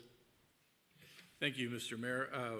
Again, kudos to the staff. The hurricane preparedness event was awesome. It was so outstanding and so well received as well. particularly for the staff. Boy, the flow of traffic was great. These things go south fast when the traffic jams up, and that traffic between the police and parks, the traffic was so smooth going through. It's so easy to say, and it's true, we need 7 days of food at home for a major strike, right? But it's a whole lot different when you got to buy 7 days of food in anticipation of a hurricane strike. So doing this was such an important event, and I very much appreciate just the professionalism of everyone. I walked the line a couple of times talking to people. They were so satisfied with what they saw. It was a great event. As your government teacher here in middle school, that community event was awesome. And Kamari did such a great job keeping it together. You know, there's a lot of people that were very passionate about that issue, and it kind of came out of the blue. We didn't see that coming. But that's exactly local government in action. That's exactly what we do. And it went really well. I thought it was very well responded to. One thing that's come to my attention, Mr. City Manager, is mosquitoes. Of course, welcome to South Florida, you know, in the summertime. But what are we doing for mosquito control? So we've had an ongoing conversation with the county, and the challenge is getting them to be here on a much more routine schedule.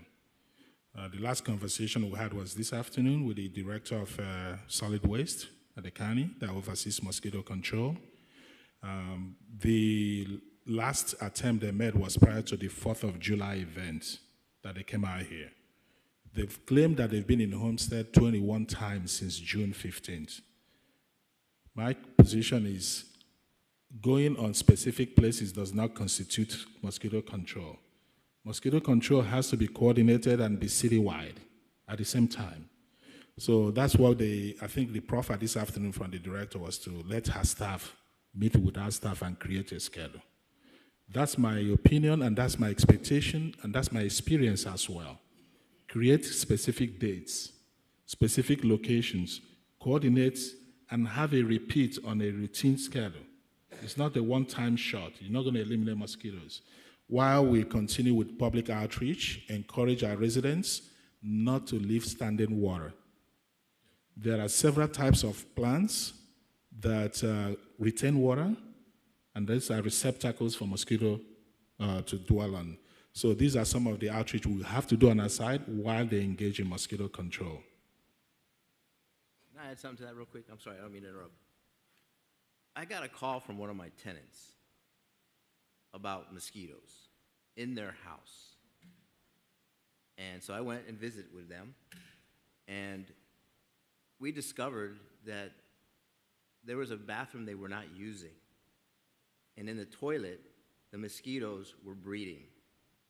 So this is a public service announcement. If you're not using your toilet, flush it once in a while. Because I was shocked. I was like, here's your problem. I mean, they were all over that toilet. So PSA, thank you. So just to piggyback on that, the county has a special program.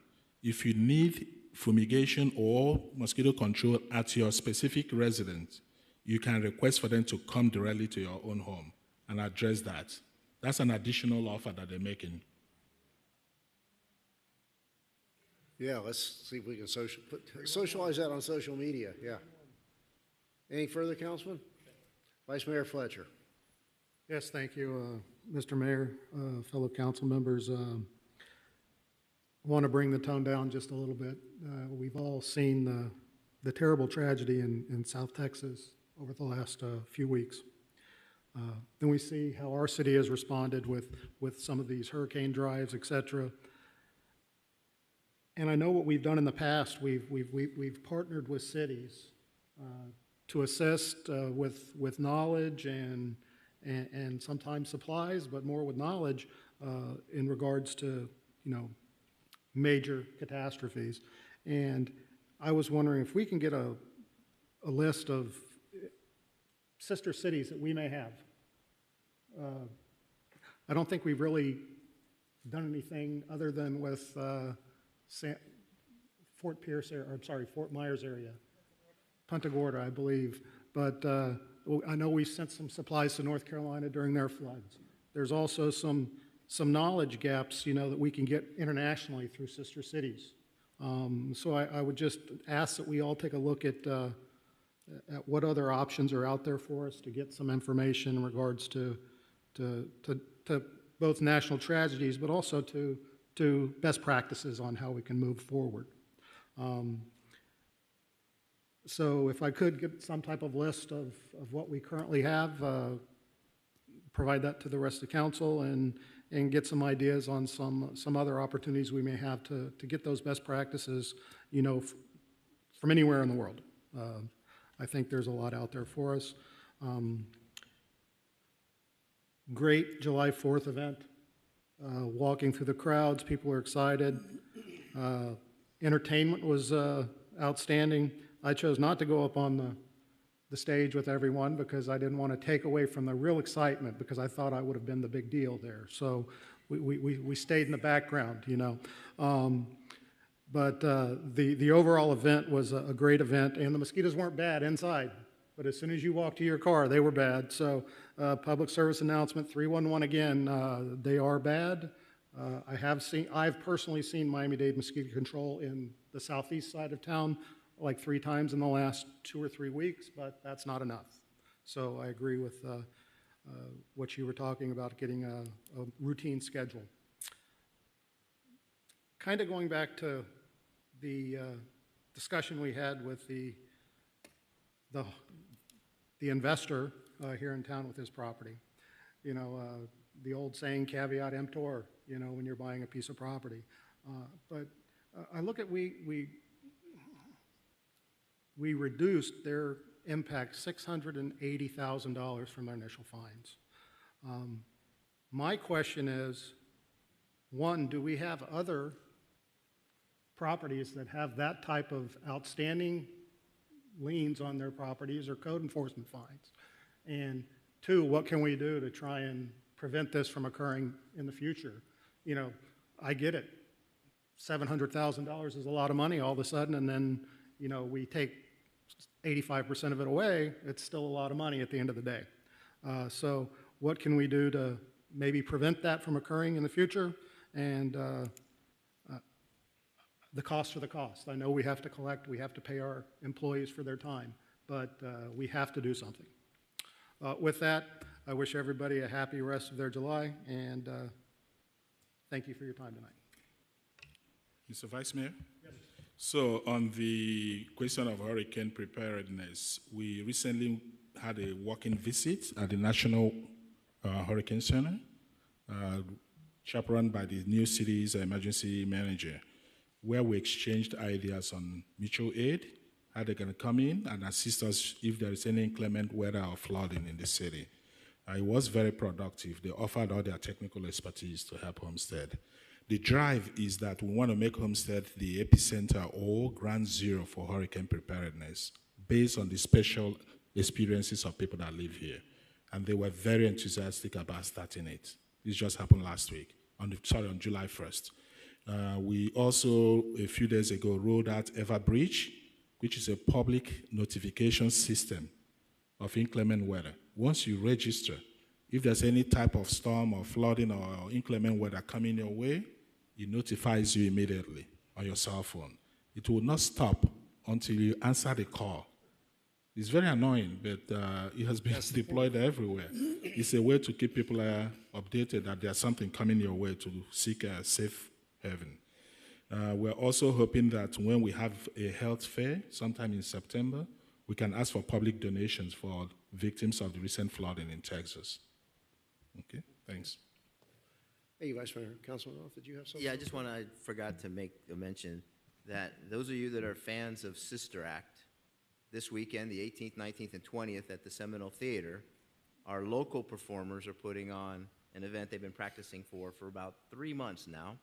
I actually went to the auditions and watched them audition. I haven't been to any of the practices, but you're always welcome to go to the rehearsals and see what's going on over there if you want to do that. And then the following weekend, the 25th, 26th, and 27th as well. I think Sundays they have matinees. I think it starts at 3 o'clock. So just go to Seminole Theater, I guess it's .com or .org or whatever, and buy your tickets and go out there and have a good time. That's a great place to go see a show. Thank you, sir. All right, in the interest of time, Mr. Manager, I think we can represent that the workshop on branding and signage and so forth that had been set for the 29th will be postponed. However, it is our anticipation as we sit here today that we will use that time slot to bring the formal agreement with respect to the development of the Homestead Regional Park. So in addition to that, we would like to have individual briefings on that package before you guys consider it at the actual council meeting, special call, okay, on the 29th. So between that, once it's finished, I just pity my city attorney. He's been working beyond normal schedule to see if we can get a package ready. We'd like to schedule individual briefings before you bring it forward on the 29th for consideration. Yeah, I just want to share, that our manager and Mr. Pearl and I had two very grueling yet productive days of in-person negotiation and moved the needle from 0 to not bad. Yeah, as you all heard the other night in our presentation, but that is the plan. So we've got some extra time to give your input on the signage and branding issue. That's all I have, and it's not yet 8:30, so we didn't do bad. But we have a motion to adjourn. Moved by Councilman Roth. Good night, everybody. Thank you.